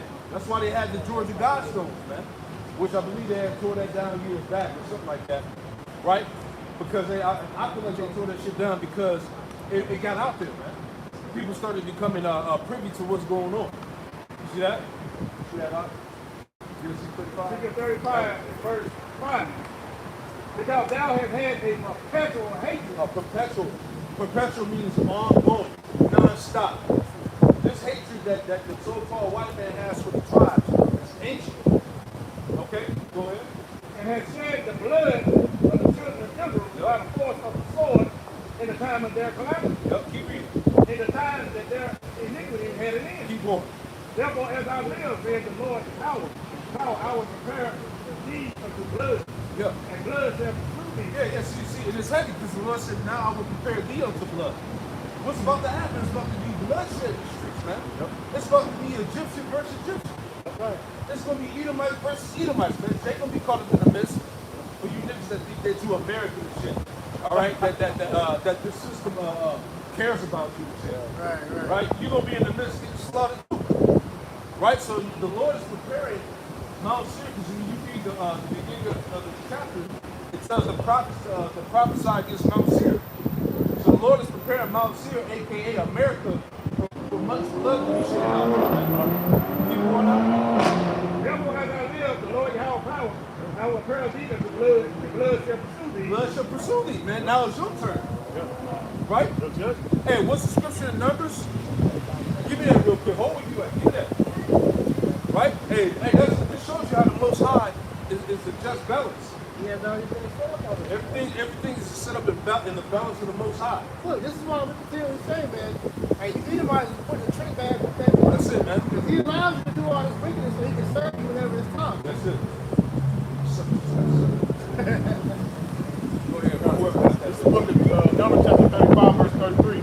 So ye shall not pollute the land wherein ye are. Yep. For blood, it says, for blood it defiled the land. Blood defiled the land. America was founded off the blood of the saints. Yep. Keep going.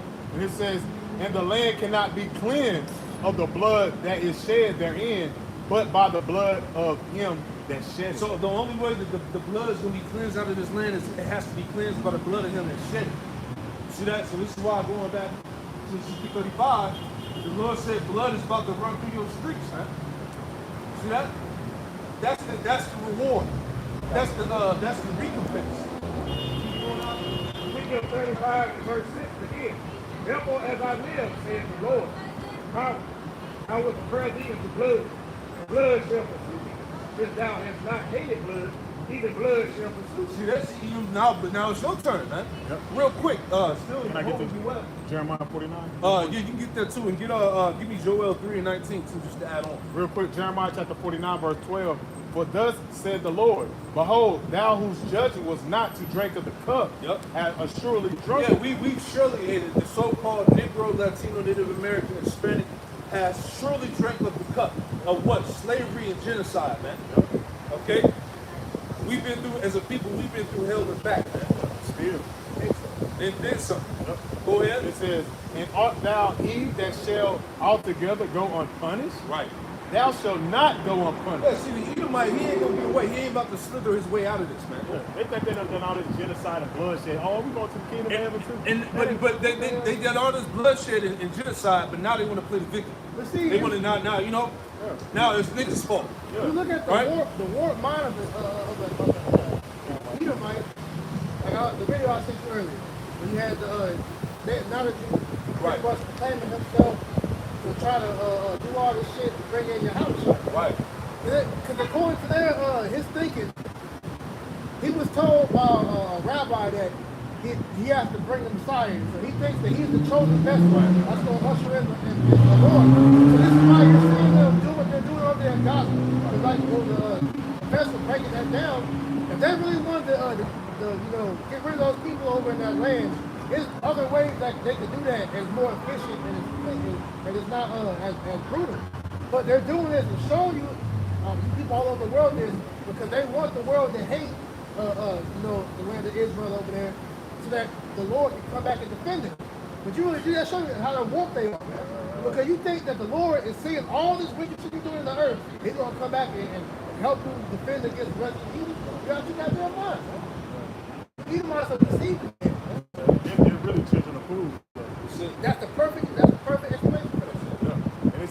thou shalt surely drink of it. Yeah.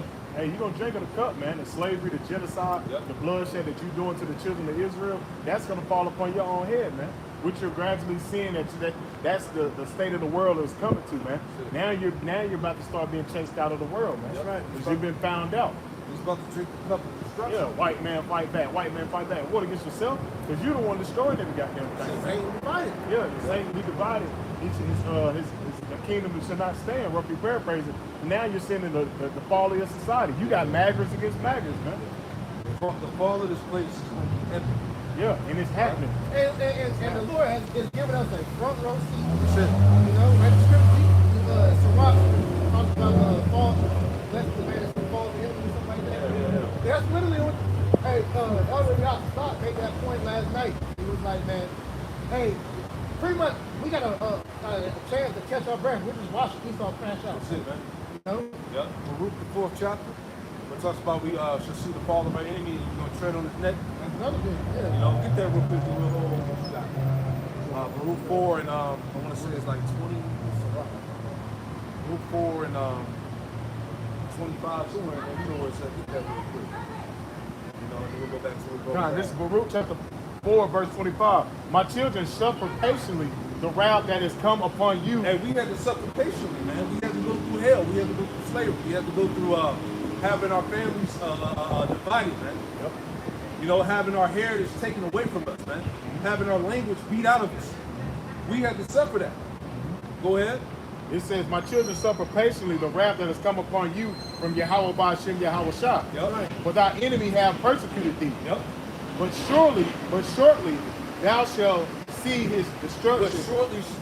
But shortly thou shalt see his destruction. Are we not seeing it? Yep. Yes. Look what the fuck is going on in America, man.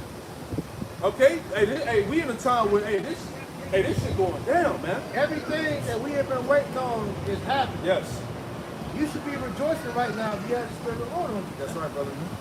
And he says, and shall tread upon his neck. Yeah, see, the Lord, as we read in Genesis 49, 9 and 10, and the Lord's going to allow the tribes to tread on Esau's neck. And the Lord going to put the Spirit even on these 2/3 to get busy on Esau, man. Okay, yeah, Esau got the militias and the ICE and the militarized federal agent groups, but still, hey, it's gonna be war out here, man. There you go. That was it, right? Yeah, I got that one. This is the book of Sirach, chapter 30, and it says, verse 3. That's the rock 25. Sirach chapter 25 and verse 7. Right. And it says, there be 9 things which I have judged in my heart to be happy. It says, and the 10th I will utter with my tongue. A man that hath joy of his children, and he that liveth to see the fall of his enemy. We're literally witnessing the fall of our enemy right before our eyes. This is why, hey, we're the time of prophecy right now. You know? While you got some of this like you out here playing and shit, man. We're literally witnessing the last finishing touches of Babylon's destruction here in 20 days. I got one for you. This is Ecclesiastes 7 and verse 8. Better is the end of a thing than the beginning thereof. And that's what you see. The Lord says better is the end of a thing, because while we're seeing the end of an era, the end of an age, an end of Esau's world, it's for the eon, this age, we're living in it, man, which is beautiful, man. We're seeing them fall, we're seeing them fight amongst each other, we're seeing them crash out, man, and it's beautiful, man. Like the brother said, we literally have front row seats. We at the theater, just chilling back, got the feet up, toes popping. You know, we good, bro. And that's how the Lord wanted, where we can literally see the fall of this damn devil, man. Hey, and it's to the point like, hey, even though we haven't seen the movie, we know what's happening. So we're able to call out the parts of the movie where we're at. Yep. Everybody else is looking around in amazement, and we're going along with the Hey, he about to do that. He about to do that. Hey, you know how in the theater they're like, he like, no, he about to do that. And like remember Scary Movie? Yeah. With Regina King? Yeah, he's like, Don't go in there. We're at the climax, man. We're at the climax and the music gets the loudest. Yep. You know? I'm gonna finish it. It says, better is the end of a thing than the beginning thereof. And the patient in spirit is better than the proud of spirit, man. And these Edomites are proud. And the scriptures say, well, pride comes before destruction. Now you're seeing the destruction is at hand, man. Because what it was pride. It was pride. The heart of the pride of the heart had deceived me, man.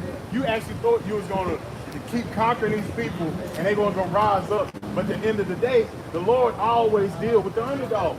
Any story you watch, any movie, the Lord deals with the underdog, man. And who's the underdog in this story? The Israelites, man. And that's why it's so beautiful, man. Because the Lord has it where he has a remnant that's waking up and it's causing all turmoil through the earth, man, by the teaching of his word, man.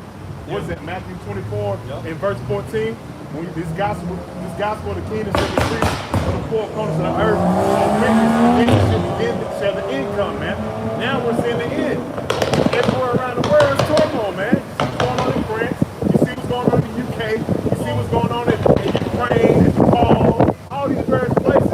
It's up with perilous times, man. And that's the Bible speaking, man. And it's all through the will of Yahweh Shemel Shai through his men, man. Yeah, you got Jacob and Yeah. Niggas like the nigga from last night that made that comment talking about it's gonna be 2025. Hebrew Israelites still gonna be out there talking about what we hear. No, 2020. He said 2050. Yeah, y'all. Yeah. 2055. Yeah. Yeah, y'all still be talking about we here. Well, guess what? We are here. Yeah. But it's not gonna be over. And most times it's over. Yeah. I told I said, I'll see you on the next video. Because he was talking shit, man. So he ain't got no choice but to get on the video, man. Yeah. You know, but see, the bottom line is this. What really hurt the Edomites is they thought when Trump got in on his second term, they thought they was going to be back on top. No. It didn't happen that way, man. Hey, like that, you know? that Andy Griffith thing, you promise you practice that you're going to be better than niggas. Are you better than niggas? Yeah. You're actually worse. Yeah, y'all niggas now, man. Yeah. You the new nigga. Yeah, you're being found out. You're gradually being chased out of the world, man, because nobody wants to deal with you damn Edomites. Nah, because like I said, you are the new niggas because look who's on the internet complaining the most. Out of all these damn cuts and setbacks Trump did, but you devil stop, or these niggas gonna feel it now. Who's feeling it the most? You devils now. Yeah. You are the biggest welfare recipients, Yep. the biggest DEI recipients, all right, the biggest, for all these different, government health programs and whatever. Hey, we fucking y'all up, man. Yeah, making America great was never about y'all, man. It was about the rich elite. All right, the billionaires. The fact that All right. he even gave you all that MAGA anyway, that was just a spell he cast on y'all. Because MAGA is just a witch. Trump is the 33rd highest degree witch, man. The witch all you stupid ass white people out there. Yeah, this is Jeremiah chapter 49, verse 10. But I have made Esau bare. I have uncovered his secret places. He shall not be able to hide himself. His seed is spoiled, his brother, his neighbor, and he is not. Right, Yeah. They can't hide themselves no more, man. And those small hats, they can't hide themselves under the banner of anti, you know what, man. Because everybody knows those people in the Holy Land ain't the real people of the Bible anyway, man. That's a common talking point, man. This is why they're coming up with all these different laws to stop you from speaking the truth. Right? The First Amendment done. Yeah, it's done. Free speech is out Hey, the situation that happened with Kirk. Hey, that was the beginning of them trying to shun anybody that's speaking so-called truth. Yeah, I mentioned that earlier. How I said you had, years ago, all right, cancel culture without a right. Who was complaining about cancel culture years ago? Now they're implementing the same thing. It shows they're both from the right thing. That's why we bring out Revelation 64.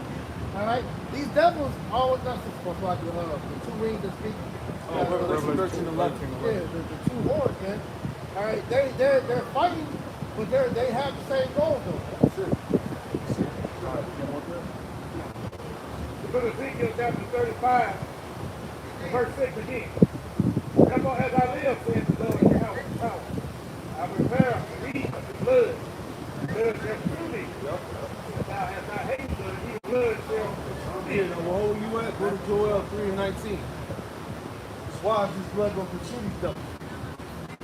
With the book of Joel chapter 3, verse 19. Yup. Egypt shall be a desolation. Egypt shall be a desolation. Hey, this is talking about America. This is spiritual Egypt. Go ahead. And Edom shall be a desolation. And you see it in the same precept. It correlates Egypt with Edom. Okay? It's synonymous. Go ahead. For the violence against the children of Judah. For the violence against the children of Judah and the rest of the tribes. Go ahead. Because they have shed innocent blood in their land. Yeah, see that? So guess what? The Lord requires recompense, man. All right? Hey, see what happened to us as a people, it wasn't forgotten, man. We in times of justice, man. All right? Revenge is in the Lord. Romans 12 and 19, man. The Lord said that he was going to repay, man. All we got to do is keep prophesying, man. Okay, keep going. Go back to that. Ezekiel 35 and 7. Thus will I make Mount Seir most desolate. Yep. And cut off from it him that passeth out and him that returneth. Keep going. So the Lord's going to make Mount Seir America a wasteland. Go ahead. And I will fill his mountains with his slain men. Yep. And thy hills, and thy valleys, and all thy rivers, until they fall that are slain with the sword. Right, so you can pick that up with Isaiah 34, man. Hey, World War III is going to be the mechanism that's going to get rid of Esau. That's going to get rid of this system, this government, this empire, man. Right. Keep going.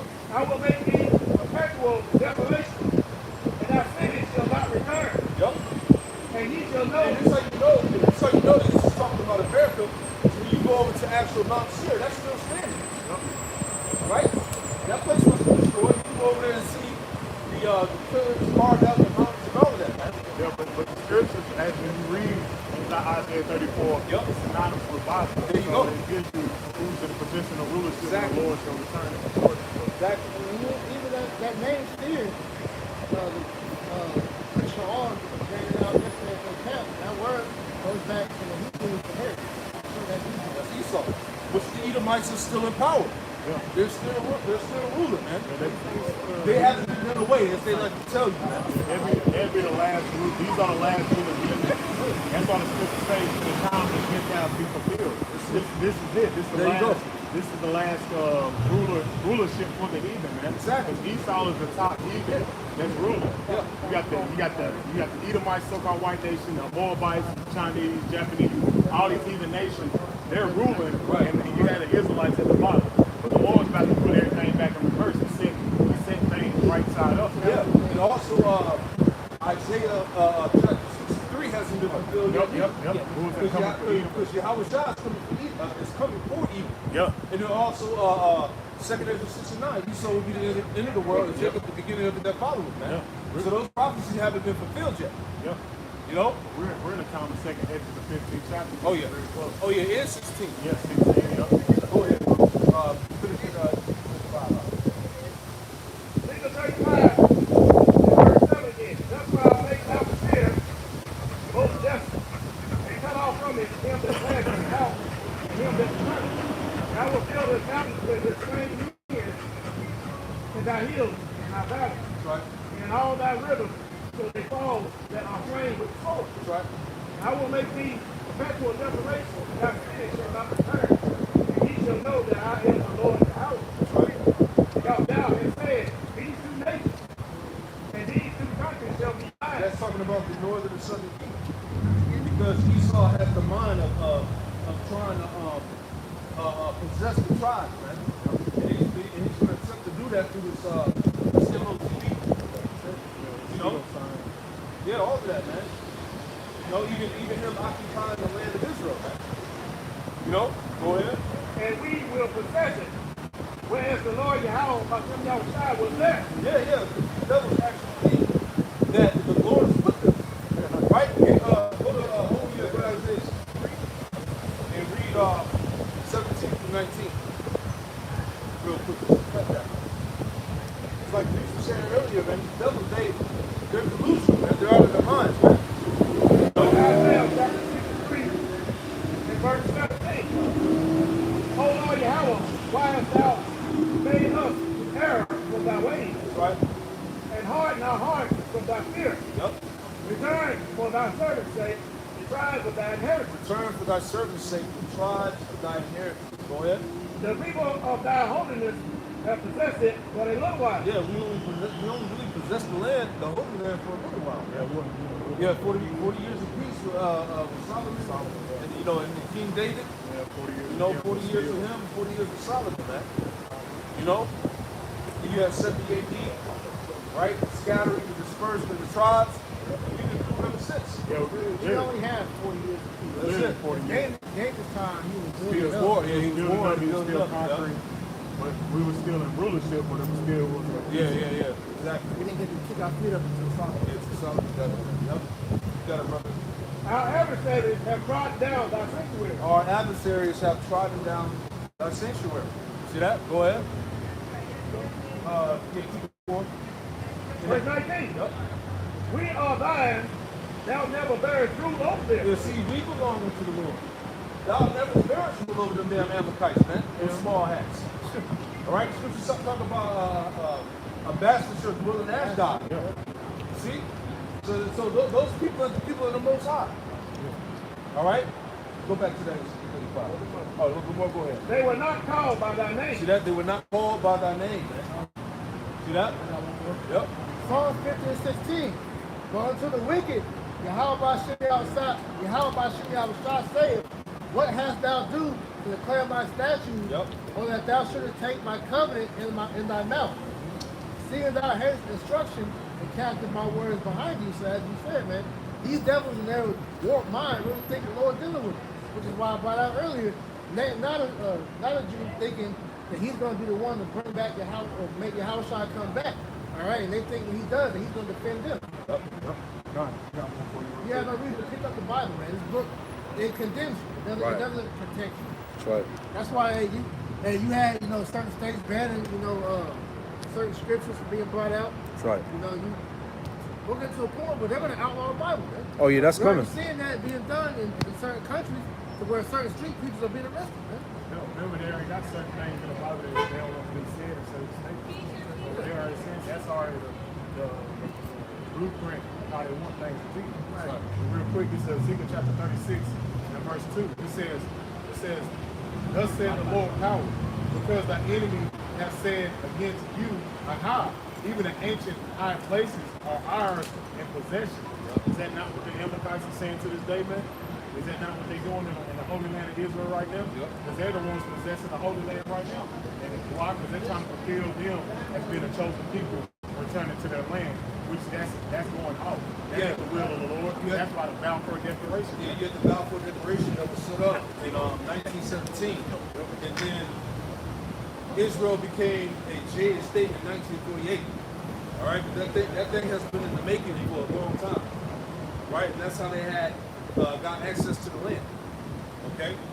It said, therefore prophesy and say, thus said the Lord power, because they have made you desolate and swallowed you up on every side, that ye might be a possession unto the residue of the heathen, and ye are taken up in the lips of talkers, and are as famine of the people.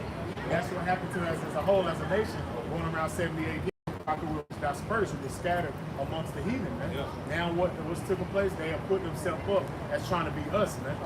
Yes, but you got Amalek in the Holy Land. You got the so-called Palestinians, which are really what Israelites. All right, you got Hamites up in there. You see what I'm saying? So the heathen occupy that land. All right. Go ahead.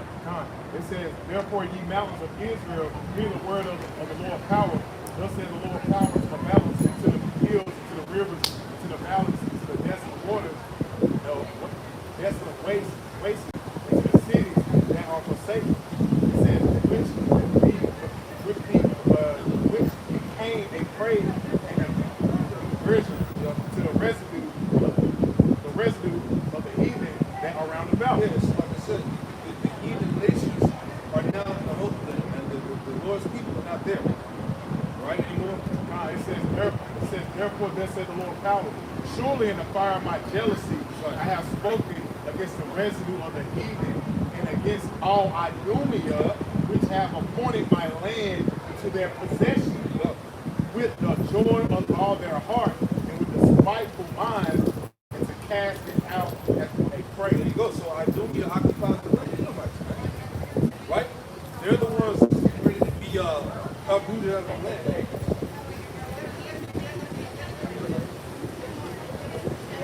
But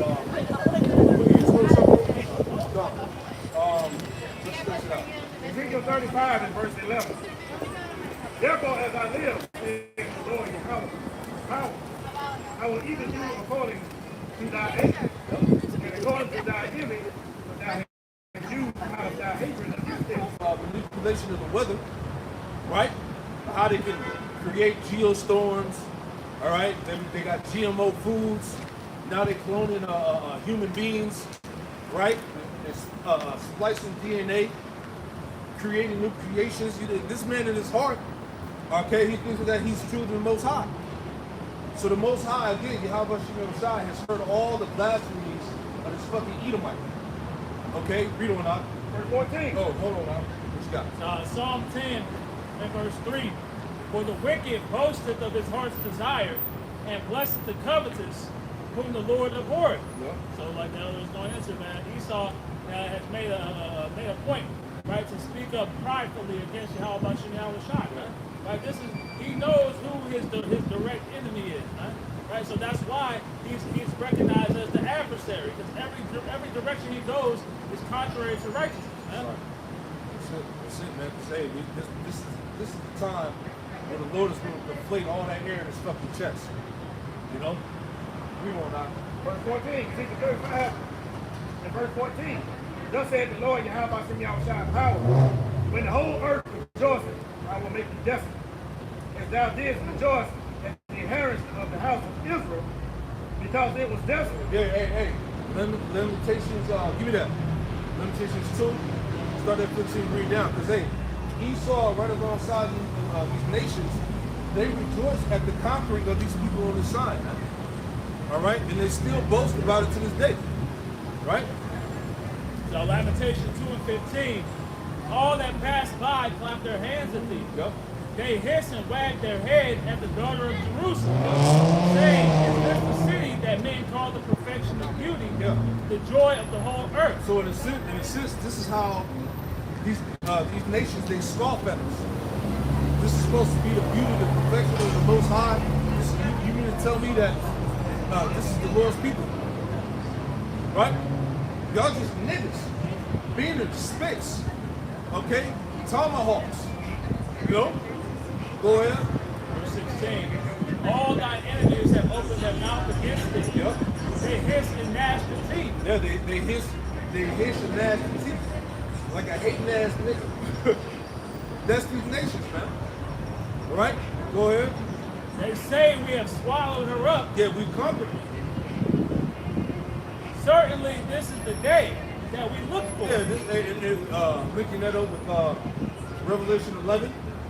It talks about how the nations rejoice, how they sold gifts to one another, because we were the gifts. The slaves, man.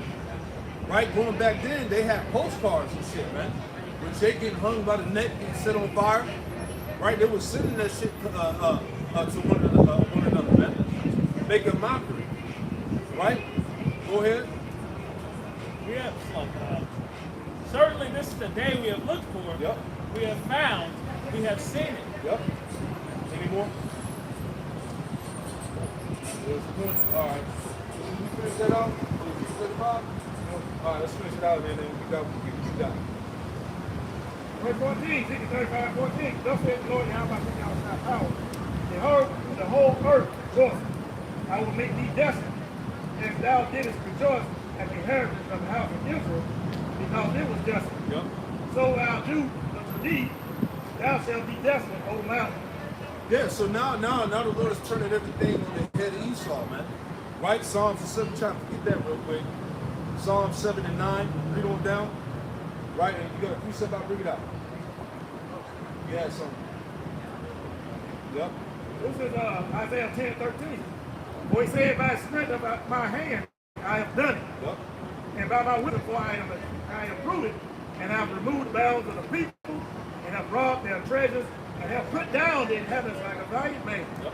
So the devil, he around boasting and bragging and say, look here, we don't destroy them, we don't put them down, we reign over them. Ain't nothing they can do. Yep. Their God ain't coming back to them. That's what they bring. That's what they say. Yeah. So they walk around puffy, walking around eating, ain't worried about us. And they little ice, so and all that, they know they're gonna take them down, and they're gonna try to beat rain back on the top. Yep. Like you just read in that verse, everything that he's done, he thinks that he's done it by his own strength, by his own means. And really, he's just being used by the Most High as the left hand to fulfill his role as the wicked in the scriptures, man. The scriptures say that, man. Only he now will let it from let until he be taken out of the way, man. So he had a purpose to be to fulfill on the left hand side, man, till the Lord destroys his ass, right? And we're itching close to that time, right? The book of Psalm chapter 7 and verse 9. Oh, let the wickedness of the wicked come to an end, Yep. but establish the just. For the righteous of the Most High trieth the hearts and the reins. That's right. By the fences of the Most High. Now keep reading. Read the chapter.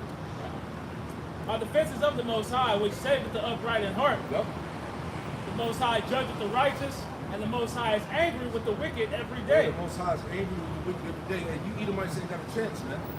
This is why this is why the Lord put the spirit on you devils to start crashing out on each other, man. Right? And the Lord is going to cause you Edomites to devour each other. And that's going to be the end of your democracy, man. Okay? Keep going. See, those who don't want to take accountability for their actions, and those who are pretty much embracing, that Edomite hegemony. Right. So now they're having that clash against each That's other. it, man. It's beautiful how the Lord set that up, man.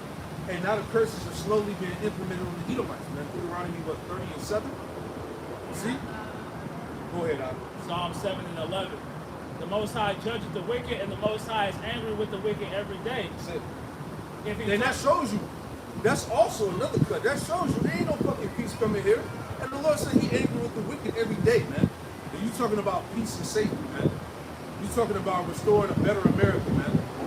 Right? Don't be ashamed of being white, man. Get the hell out of here, man. It's a wrap. Okay? And see, the beautiful part is that you Edomites, you don't want to deal with that reality, man. All right? There's no way in your mind that this could be happening.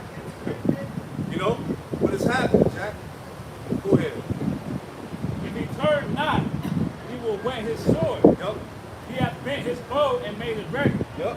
And see, and those weapons, those nuclear missiles are the weapons of the Most High.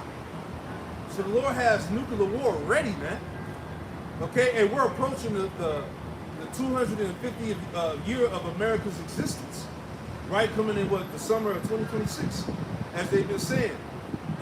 Empires don't last no more than 250 years. So the setup the Lord has in this place is beautiful, man. How we're watching it play out like that. Yes, Go ahead. He hath also prepared for him Yep. the instruments of death. Yeah, what are the instruments of death? Nuclear war, nuclear missiles, man. Right? Keep going. He ordained his arrows against the persecuted. Yeah, who are the persecutors? The Edomites, man. The nations. Go ahead. Behold, he travaileth with iniquity and hath conceived mischief. Yeah, he travaileth with iniquity and have conceived mischief, going back to his ultimate plans. He got the Palantir, all right, to track everybody, to watch everybody, the MOTB, the chip, all right, so that they can own you. Right now, you belong to the system. These are all the things that he's brought forth, right? The scriptures talk about how he frustrated the plans of the wicked, roughly paraphrasing, so they cannot perform their enterprise. The enterprise is what we breaking down here, man. This man's new world order. The Lord's about to throw a wrench in that shit, man. Go ahead, bro. He travaileth with iniquity and hath conceived mischief. Yep. And brought forth falsehood. They have brought forth falsehood, man. You know, everything that he's pushed, all right, to demean or belittle the Most High is all falsehood, man. Through his scientific racism, all right, through his Big Bang theory, through his evolution, okay, through his pseudoscience, all that bullshit, man. It's all falsehood, man. And through those means, look at the condition of the planet. What fruits have come out of evolution, Big Bang, and genetically modifying foods and shit, and putting fucking nanotechnology in people's bodies? What's the fruit of that, man? Okay, you trying to put a chip in somebody's brain. How's that going to benefit the person, man? Right? Go ahead, bro. Scripture say that it may lie in refuge. That's it, man.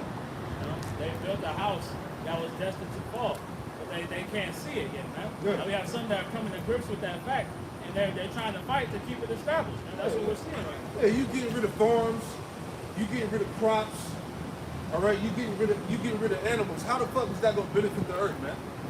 Right? This is what a so-called white man gotta get ruled out of power, man. Okay, he's a foolish king, man. Go ahead, bro. Psalm 7 and verse 15. He made a pit and digged it. Yup. And it's fallen into the ditch which he made. Yeah, exactly. And he made a pit and digged it, and now he's about to fall in that very ditch that he made, man. Because he's gonna fall by the nuclear weaponry that he created, right? He's getting ready to fall, through the civil wars with his own people, man. Right? So everything is essentially is getting ready to backfire right in his face, man. Any more? Verse 16. His mischief shall return upon his own head. Yep. And his violent dealing shall come down upon his own pate. Yeah, upon his own pate. The pate is the top of your skull, man. So all these plans that he set up to ultimately to control the world, all right, it's gonna backfire and fall upon his own head, right? And it's happening fast. Look at the turnover right now, man. All right, in the past, literally 2-3 days, all of this shit that's happened. Hey, the world's on fire right now, man. Literally, man. Okay, especially overseas, over the waters, man. People are rebelling against their governments right now, man. Cities are being set on fire. This is all prophecy here, man. People understand that the prime ministers, the governors, the president, politicians, they're all in the back pockets of the elite, man. These are puppets, man. They're under orders, right? It was never about making the country great again and all of that bullshit, man. It was about bottlenecking you people into complete oppression, man. This is why everybody's ready to fucking arm up, man. That's why people are ready to crash out. They don't know what to trust anymore, man. They've been lied to their whole life, right? So hey, this is the end right here, bro. Right? Let's throw this guy. Yeah, finish it out. So Psalm 7 and 17. I will praise the Lord according to his righteousness, and will sing praises to the name of Yahweh Shabbat Shalom Most High. That's right. We'll go to Psalm 9. And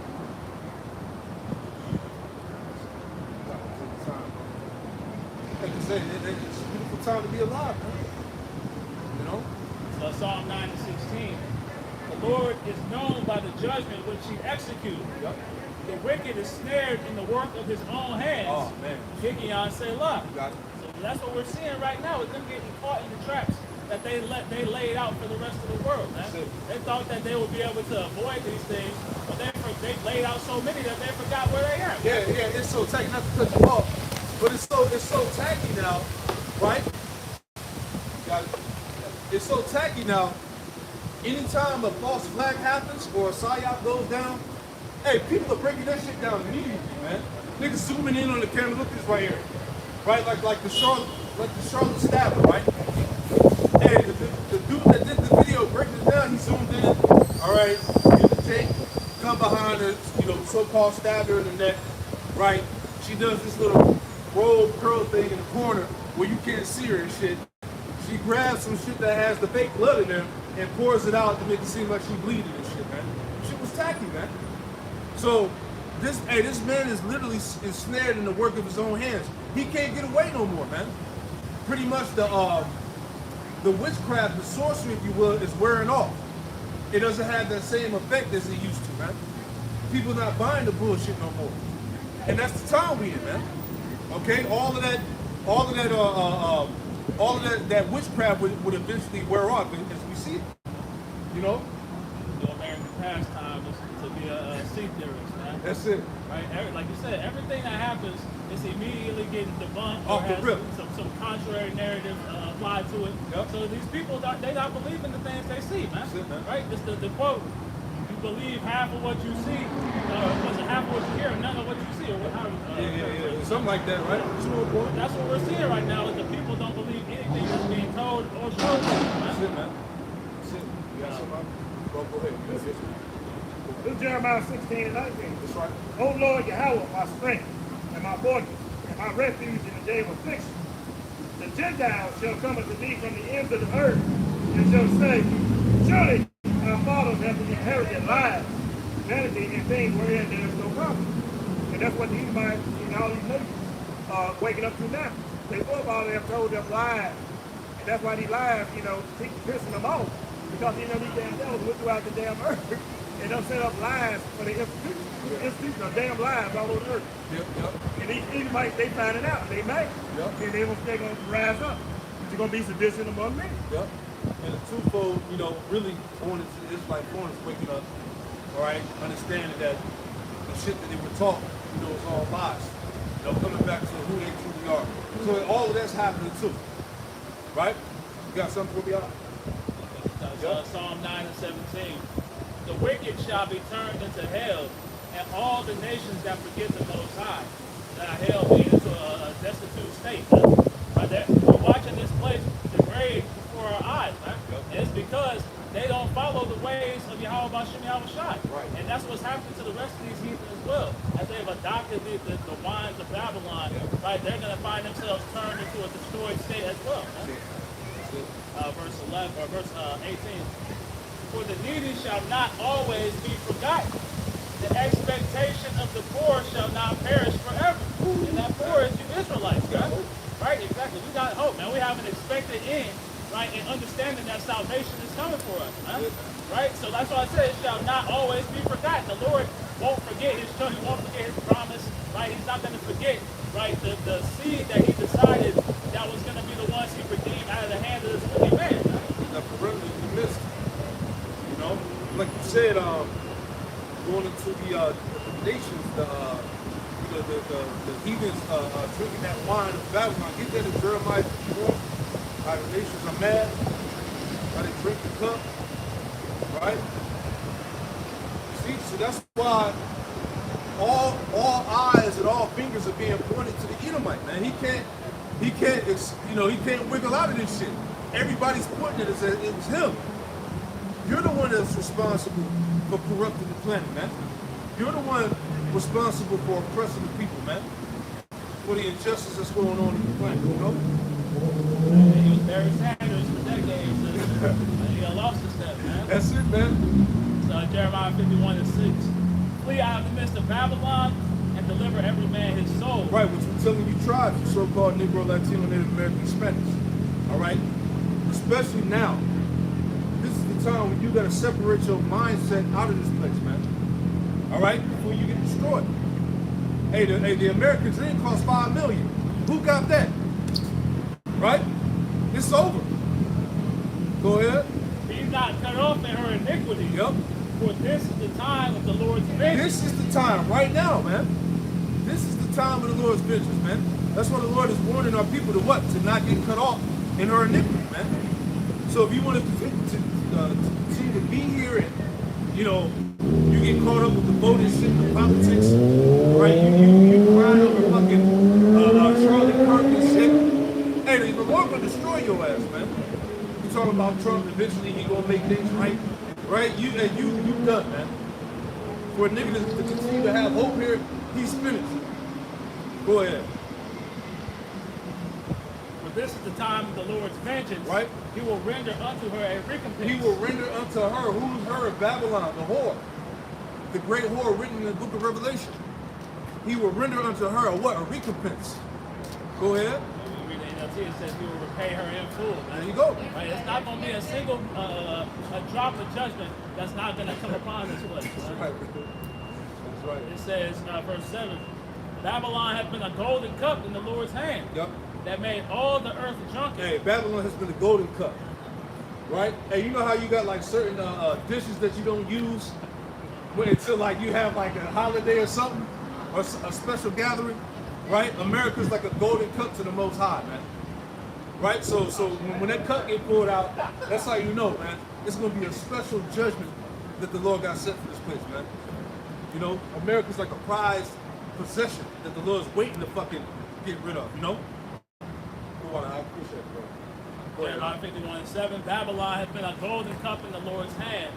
He made all the earth drunken. Yep.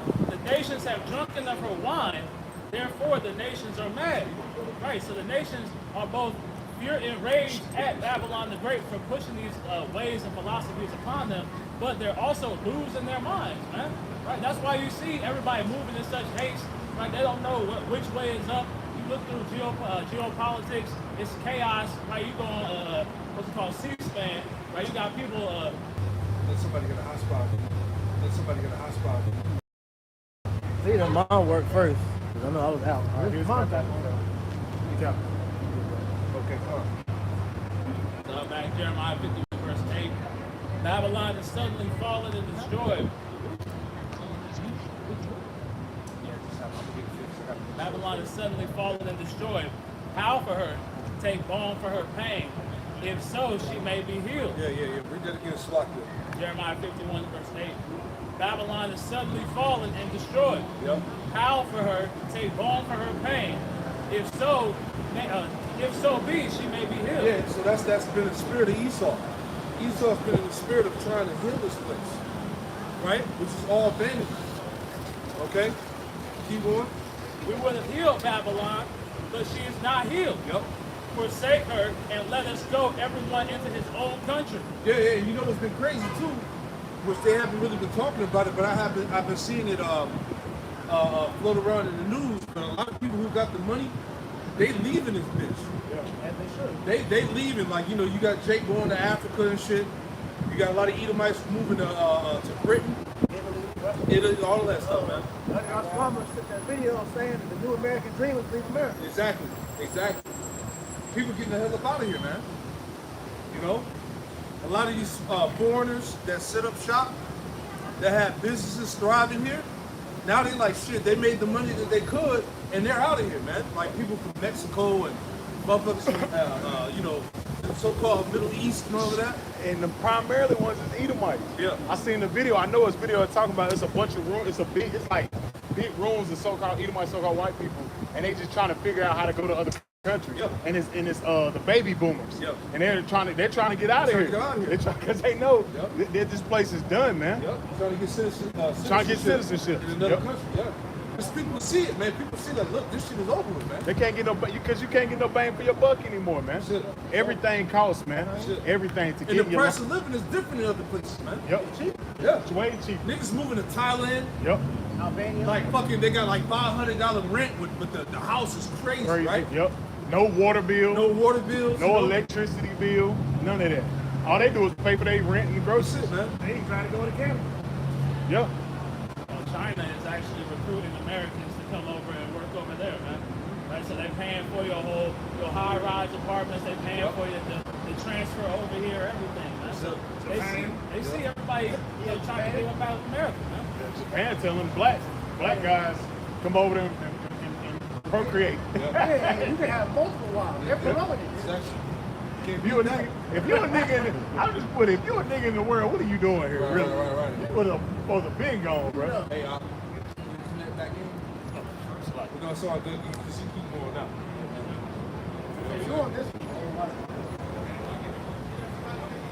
Go ahead, brother. Jeremiah 51 and verse 9.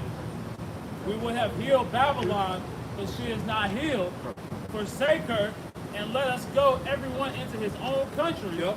For her judgment reacheth unto heaven and is lifted up even to the There skies. you go, man. Her judgment reaches up to heaven, is even lifted up to the skies, man. So the inevitable is closer than what we actually understand, man. I mean, we're prophesying and we see it, but how the Most High is moving things behind the scene in the spirit, man, this shit is stupid close. right. All right? That's how you know we ain't gonna be here for no damn another 20, 30 years, bro. All right? This shit is a wrap immediate. Right? What you got? Anybody got something? You know? Or you want to keep reading? All right? Psalm chapter 9 and verse 19. Psalm 9 and 19. Arise, O Lord, let not man prevail. Let the heathen be judged in thy sight. Yeah, and that's why we're calling out to the Lord constantly, man. Constantly saying, don't let this man prevail. That's why the scripture's saying what? Isaiah 47 and 12. Matter of fact, can you get that real quick? Read that again. get Isaiah 47 and 12 off the shop. That's the mindset of the heathen. They think they're gonna actually prevail against the Lord. They're gonna conquer it. They're gonna get that new world order, the greatest state of Israel, and rule the spiritual demon Satan, all type of weirdo shit that Esau got planned out, which is not gonna work, man. That's the mindset of an Edomite, man. You got that? Let's look at Isaiah chapter 47, verse 12. Stand now with thine enchantments, and with the multitudes of thy sorceries. And that's what we're telling Esau, stand down with your enchantments. What he's been doing to the people, this psychological warfare, that's enchantments, man. He's been manipulating, playing on the minds of the masses, where they're starting to, he's basically trying to get them to go out here and start committing all these crimes and hate crimes, do all these things, so he can come down with the order out of chaos, man. The problem, reaction, solution. That's what he's been doing with the left and the right, man. Right. That's what he wants, man. He wants chaos, man. That's enchantments, man. Because that's nothing but energy harvesting, man. So keep going. Wherein thou hast labored from thy youth. Wherein thou hast labored from thy youth is how he established what you call Babylon the Great, which is America. He established America off witchcraft, man. The Freemasons, the witches, the warlocks, the druids, all this Babylonian system is based on witchcraft, which is what? Black magic, man. Babylonian magic. Yeah. Egyptian magic. Yep. And that's why it's called Mystery Babylon. Because he inherited, as the brother priest gets into always, he found out a way to get all these idols as in one. And push it out into the world, man. Yeah. America is ruled over. They said, Yeah. well, Say it again. Collaboration. Yeah. I forgot what it was. Well, all these, every facet of life is a form of idolatry that's given your honor to another god, man. So Yep. you have been your whole upbringing here in America is infused with idol worship. Yeah. All these idols that are pushed in Babylon are the same idols that had Israel encapsulated in the captivity, man. Yep. And with Esau, he knows that. Because what happened with Alexander the Great, one thing that he done when he went out and conquered the worlds, which is the other nations, he started what? The library. That's where you get college from. And when he was doing that, he was basically getting all that history and that relics and stuff, and so he can have it. And with him doing that, he's seen all of the idols and things like that. That's the same thing Esau Edom does to this day, man. The original house goes back to top scripture. His form of school was that. Yeah. Yeah, because that. After him, when Ptolemy came into power, they went to Egypt. That's how he pretty much was able to get all that knowledge from Egypt. From the Ptolemaic Empire. Like we made mention about how Esau was the Egyptians. There actually were white Egyptians. It was, yep. But for the most part, they try to scrub out the so-called Africans as being Egyptians. That Esau had studied. Yeah, that's when they Hellenize. That's when they Hellenize everything. That's when you get Jesus Christ from. Right? Yeah. When they merge the Egyptian gods. Zeus. Yep. Some All of that. Jesus. Semiramis, Yep. yeah. You know, the Egyptian, the Greco-Egyptian god. Yeah, like Serapis Christos. Even when you're teaching, talking about the Big Bang. The Big Bang, that comes from Babylon. Yep. You know, the Trinity that goes back to Babylon. Yep. You know, all these different things Esau got from these past different captivity. Yep, that's right. Keep going. Isaiah 47 and 12, maybe halfway. If so, be able to profit. If so, be thou mayest prevail. And that's the mindset of Esau. He thinks he's going to be able to prevail against the Lord. He thinks he's going to be able to bring forth this new world order. Because through the spirit and the carnal mindset, you will actually think he'll be able to do this, man. Right. He got the technology Because now. he got everything in his hand. As the scriptures say, the earth was given to the hand of the wicked. So he has everything in his possession. So in a carnal mindset, as a nigga, you will actually think, hey, he's going to do this. He's going to actually conquer the world. He's already doing it, man. He's going to actually conquer the world and have everybody else subjected to this new system, man. But not with a spiritual eye lens, you see, but that's the Most High making pride in his heart. He's hard in his heart where he can fulfill the will of Yahweh Bashim al-Shah, man. Keep going on this. Verse 13. Now you drop that. Psalm chapter 9 and verse 19. Uh-huh. Arise, O Lord, let not man prevail. Let not man prevail. So Esau's not gonna be able to prevail, man. He thinks in his carnal mindset that he's gonna prevail, that he's gonna get everything accomplished, but he's not, because he's on time. He has time. He has a time limit, and that's what you feel the scripture. Job, yeah, the book of Job, we got bounds when we can't pass, man. And also in Job 25, the wicked is appointed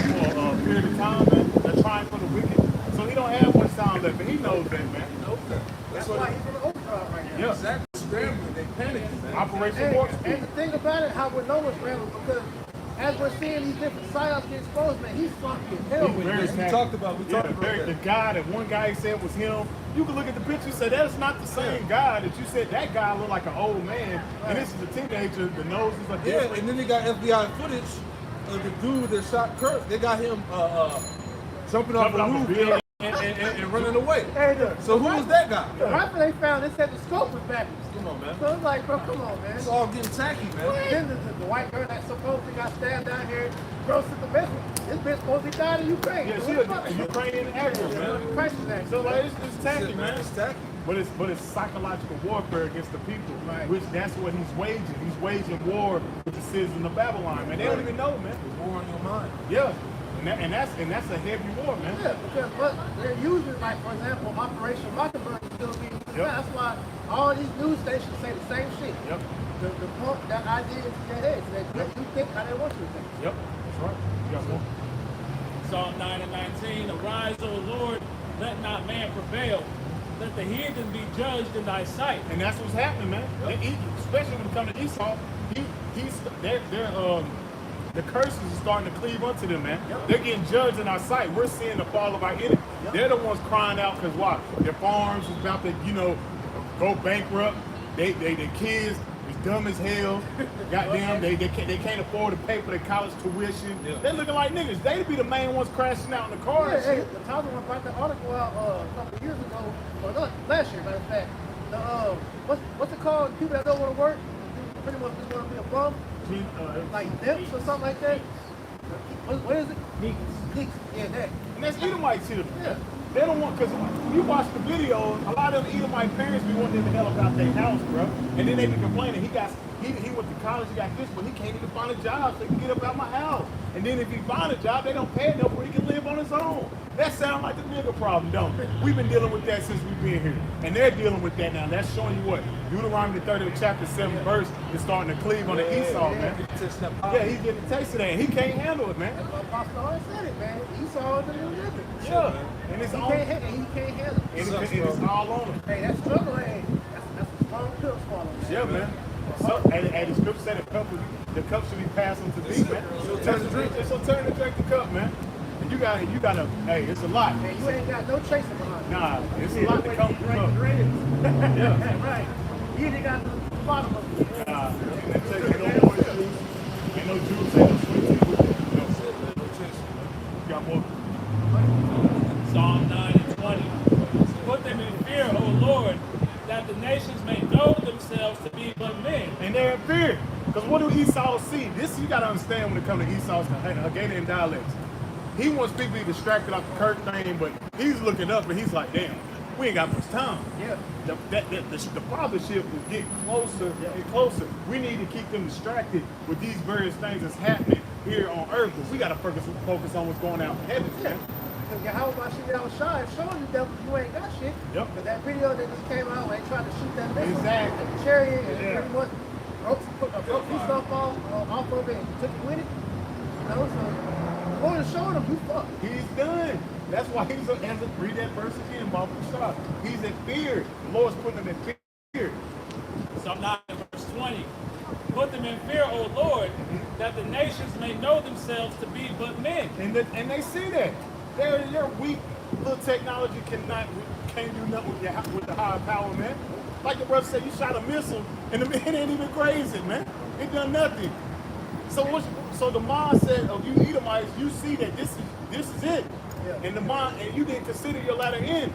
You didn't think that the Lord was going to hold you accountable for all your wickedness you've been doing on the earth. Now you're held accountable, man. Because the Lord has the two witnesses here testifying against you, man. Right. And you done. There's nothing you can do against the will of Yahweh Shemel Shah, man. Sirach chapter 36 and verse 1. Have mercy upon us, O Lord, power of all. And that's why we out here. That's why you don't see a bunch of people out here, especially when it comes to Negro, Latino, Native Americans. We want the Lord to find mercy upon us.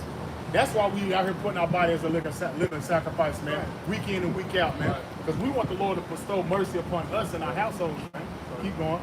And behold us, and send thy fear upon all the nations that seek not after thee. Yeah, and that's what you see, man. They're in fear, man. they see the rising up. They see like, man, they're rising up. No matter how much hell we put on them, they're still rising up. They're still waking up, man. Yeah, people, and also these devils, they're listening to what we're saying too. Yep. They're looking into the prophecies that we're breaking down, and they see that we ain't lying. And I said that in the video. I said the majority of the ones that watch our videos, Edomites, man. Now, when you watch the elders in the 2,000, 3,000, that ain't a majority of them right there. Those are Edomites, man. Because one thing Esau do, he does a diligent search. Yeah. He's watching what we're saying, watching the clips, and he's lining up with prophecy, and he's like, damn. They're actually right. Yeah. Like they're actually everything they're saying is actually according to the prophecy, man. Hey, it's one thing, hey, so Edomite, a nigga cannot be right. Yeah. You see Yeah. what I'm saying? So you better believe they're watching the videos, they're going back, doing the research themselves, and they see that, look, they can't debunk it. Nope. You know, so that's hurting their pride too. Yep. You know, can I add something real quick to that point? Isaiah 19 and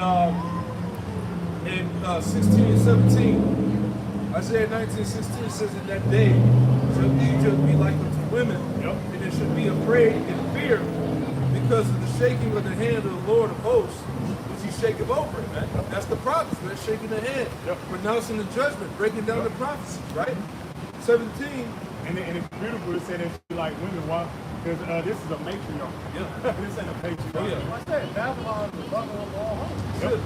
It says, Isaiah 19:17, in the land of Judah shall be a terror to Egypt, and everyone that make mention thereof shall be afraid in himself because of the counsel of the Lord of hosts, which you have determined against them.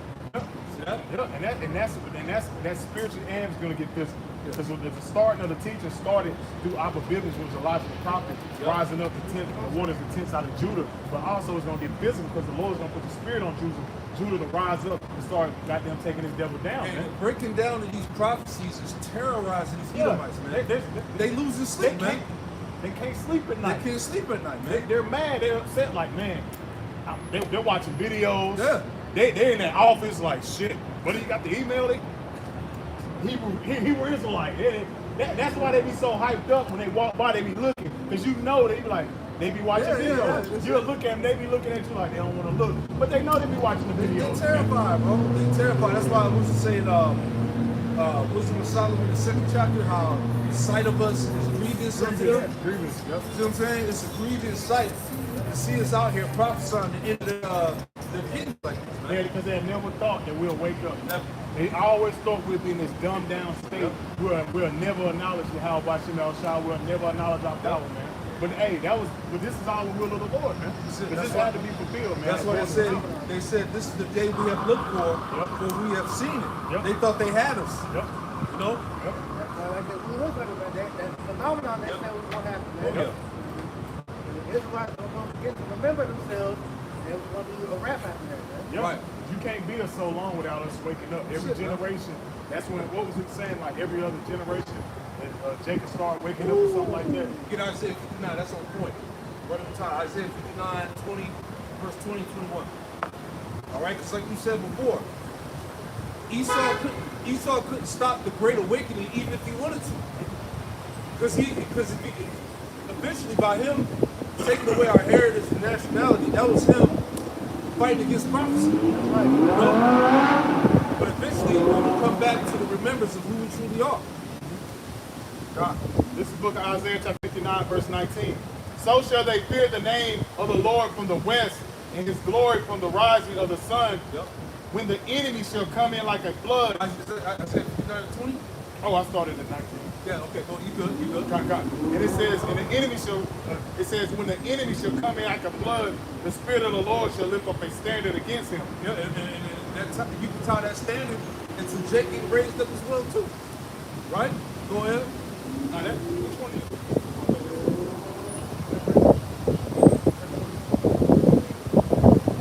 Okay, Kyle, I was making sure my slide.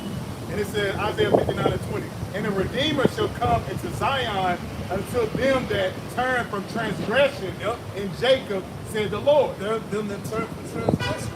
That's Jake waking up. Putting off the idols, coming out to churches, man. Yep. Coming back to the Lord, repentance. Keep going.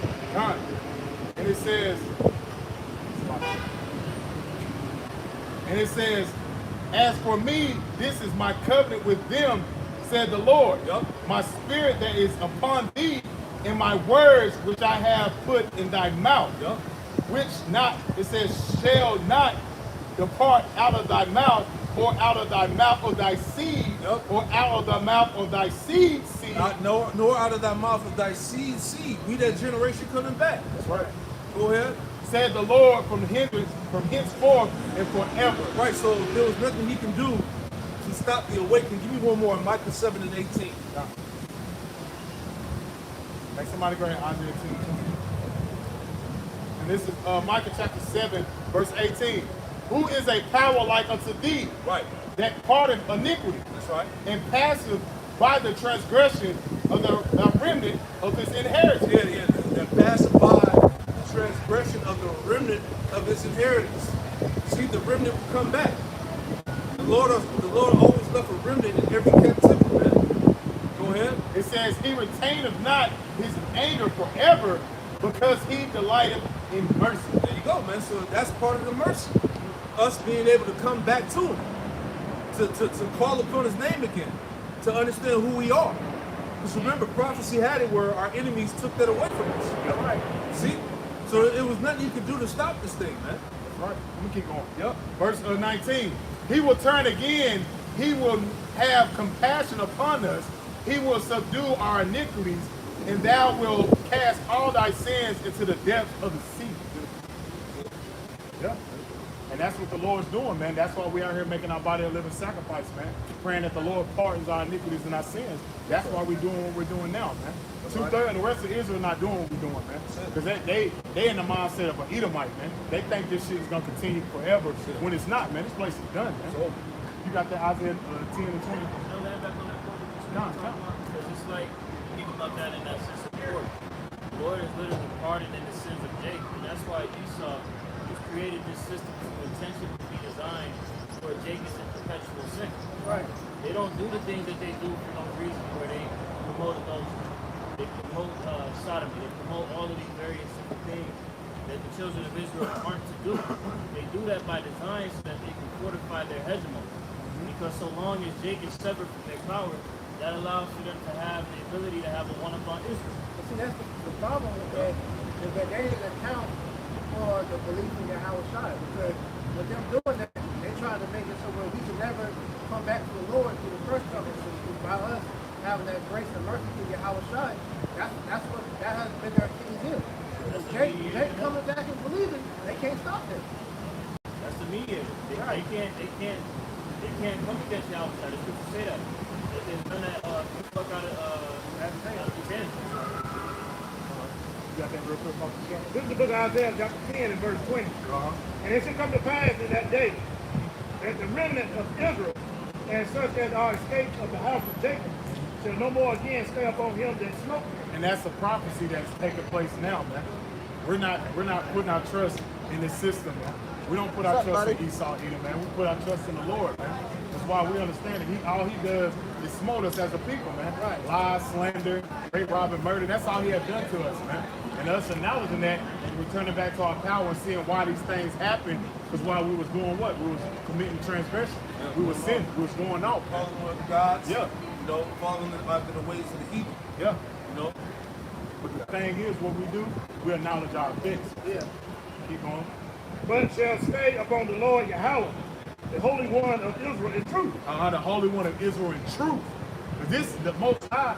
That's where the truth lies, man. And as you read in John 16 and 13, the Most High, the Spirit of Yahweh Bashem El Shah, will guide thee into all truth, man. The Rukak Wadash, man. John 6 and 63. The flesh is, what's the flesh? Spirit.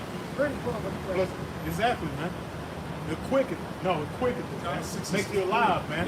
Yeah. And it made us alive, man. We woke up out of that dead state. Hey, not to cut you off, and the Lord said that he's the God of the living and not the dead. Exactly. And the scriptures say what? He that wanted in the congregation of the dead. He didn't water out of the way of understanding. Remain in the congregation of the dead. And scriptures also say you can't serve the Lord from the grave. That's 2/3 of niggas. We came out the grave. We came out the grave, man. We was once dead. We was once in the grave. We was once looking like a YN. We was a Dead 2000 man YN. walking, right? Yeah, 2000 version. It's different versions of the YNs, man. You got this, and for real, you got the 60 YN, the 70, the 80. The niggas was niggas, man. That's the old. You got the YN and the ON. Yeah, Young niggas and the old. oh, yeah. We was once in that Saman state, man. Keep going. Verse 21. The remnant shall return, even the remnant of Jacob, until the mighty, To the mighty power. And that's the remnant. That's why we teach. That's how a lot of these camps be going off. You want to save all Israel. The Lord's only coming for the remnant. The remnant's on the one's going to return. The remnant's on the one that's going to have the Holy Spirit upon them to discern all things according to the will of the Lord. Not every Israelite, man. The Lord is only coming back for the 144,000 and the great multitude. And that's it, man. And we're fine with that. Because why? Because that's the will of the Lord, man. I got something real quick. Just add on what you said earlier. Colossians 1 and 21 says, "And you that were sometimes alienated and enemies." And alienated means what? A stranger. Because that word means a stranger. We were a stranger to this, man. We didn't understand. We didn't know. We didn't know what was going on, man. Keep going. And you that were sometimes alienated and enemies in your mind by wicked works. An enemy. We was an enemy of the Lord. Because we was doing things we shouldn't have been doing. That's what got us in this state we're in now, man. We was enemies. That's why the Lord said, "How is Israel a homeboy slave? Why is he spoiled?" Because Jay keep doing nigga shit. You keep doing what Esau put out there for you to do, and that's why you keep destroying yourselves, man. And we was in that same mind. We was alienated. We didn't know that, man. But the will of the Lord had to return and put our trust in Him, man. We were strangers to the commonwealth of Israel, man. Exactly. We were estranged from the covenant, man. From the understanding of the scriptures, man, of who we are. And that's showing you that the Gentiles in the New Testament are the Israelites. Man. That's showing you that right there, man. Ain't no way around that, man. You got more? That was it. You finished that out. That'll be Isaiah. Isaiah chapter 10 and verse 22. Yeah. Read For though thy people Israel is the sand of the sea, yet a remnant of them shall return. He said, "Though our people Israel be as the sand of the sea," man. You can't even, you go to the beach right now and you can't even count all the sand in your hand, man. Showing that we just don't, we judge the spirit by the spirit, man. It ain't all about a John Shaft looking Israelite, man. Because we understand that Israel was scattered amongst all nations, man. We were subdued, man. As the scriptures say, the heathen has swallowed us up. We understand our nation. Our people don't look like every nation under the sun. That's why it says in Matthew 24:14 that this gospel of the kingdom shall be preached to all the world for a witness unto all nations. But we were scattered, man. It said, "Then the end shall come." Because you got the elect in the nation of Israel that's look like the other nations that's gonna wake up, man. That was the will of the Lord. Now what you're seeing now, you're seeing the end and the fall of this society. Because the will of the Lord must be done, man. Keep going. The consumption decree shall overflow with righteousness. Yeah, the consumption decree shall overflow in righteousness. You seeing that, man? The will of Yahweh Shemal Shai is tearing this place down. The overwhelming, it's done, man. Ain't no more building back this place, man. Ain't no more making this place that golden beak on the hill, as the scriptures say, what that golden city, that golden cup. That shit is over with, man. You're done. And we're seeing the great demise and the fall of Esau, which is beautiful, man. He's hurt. He's hurt, man, and it's beautiful, man. Hey, that's why we say call out Yahweh Shemal Shai, because we're in a beautiful position to see the fall of this society, man. That's why we keep telling brothers, hold fast with that house talk, man, and stand 10 toes down for the will of the Lord, man, because we're almost out of here, man. As the scriptures say, let not thy man take thy crown, man. That's it, man. Hey, apparatus our Lord willing. Anybody got anything else? Apparatus our Lord willing. So this lesson, hey, it's over. America's done, man. Get your hopes and dreams out of this place and just focus on the will of the Lord, man. Hey, Almost out of here. we're almost out, man. So apparatus our Lord willing. This lesson was edifying through the spirit and power of Yahweh Shemal Shai. We're going to face the east and say, Yahweh Shemal Shai. Double honors to our apostle, elders, great millstone of Blue Well, and peace and salutation to all the Aki pushing the truth and our righteousness and sincerity. Shalom. Shalom.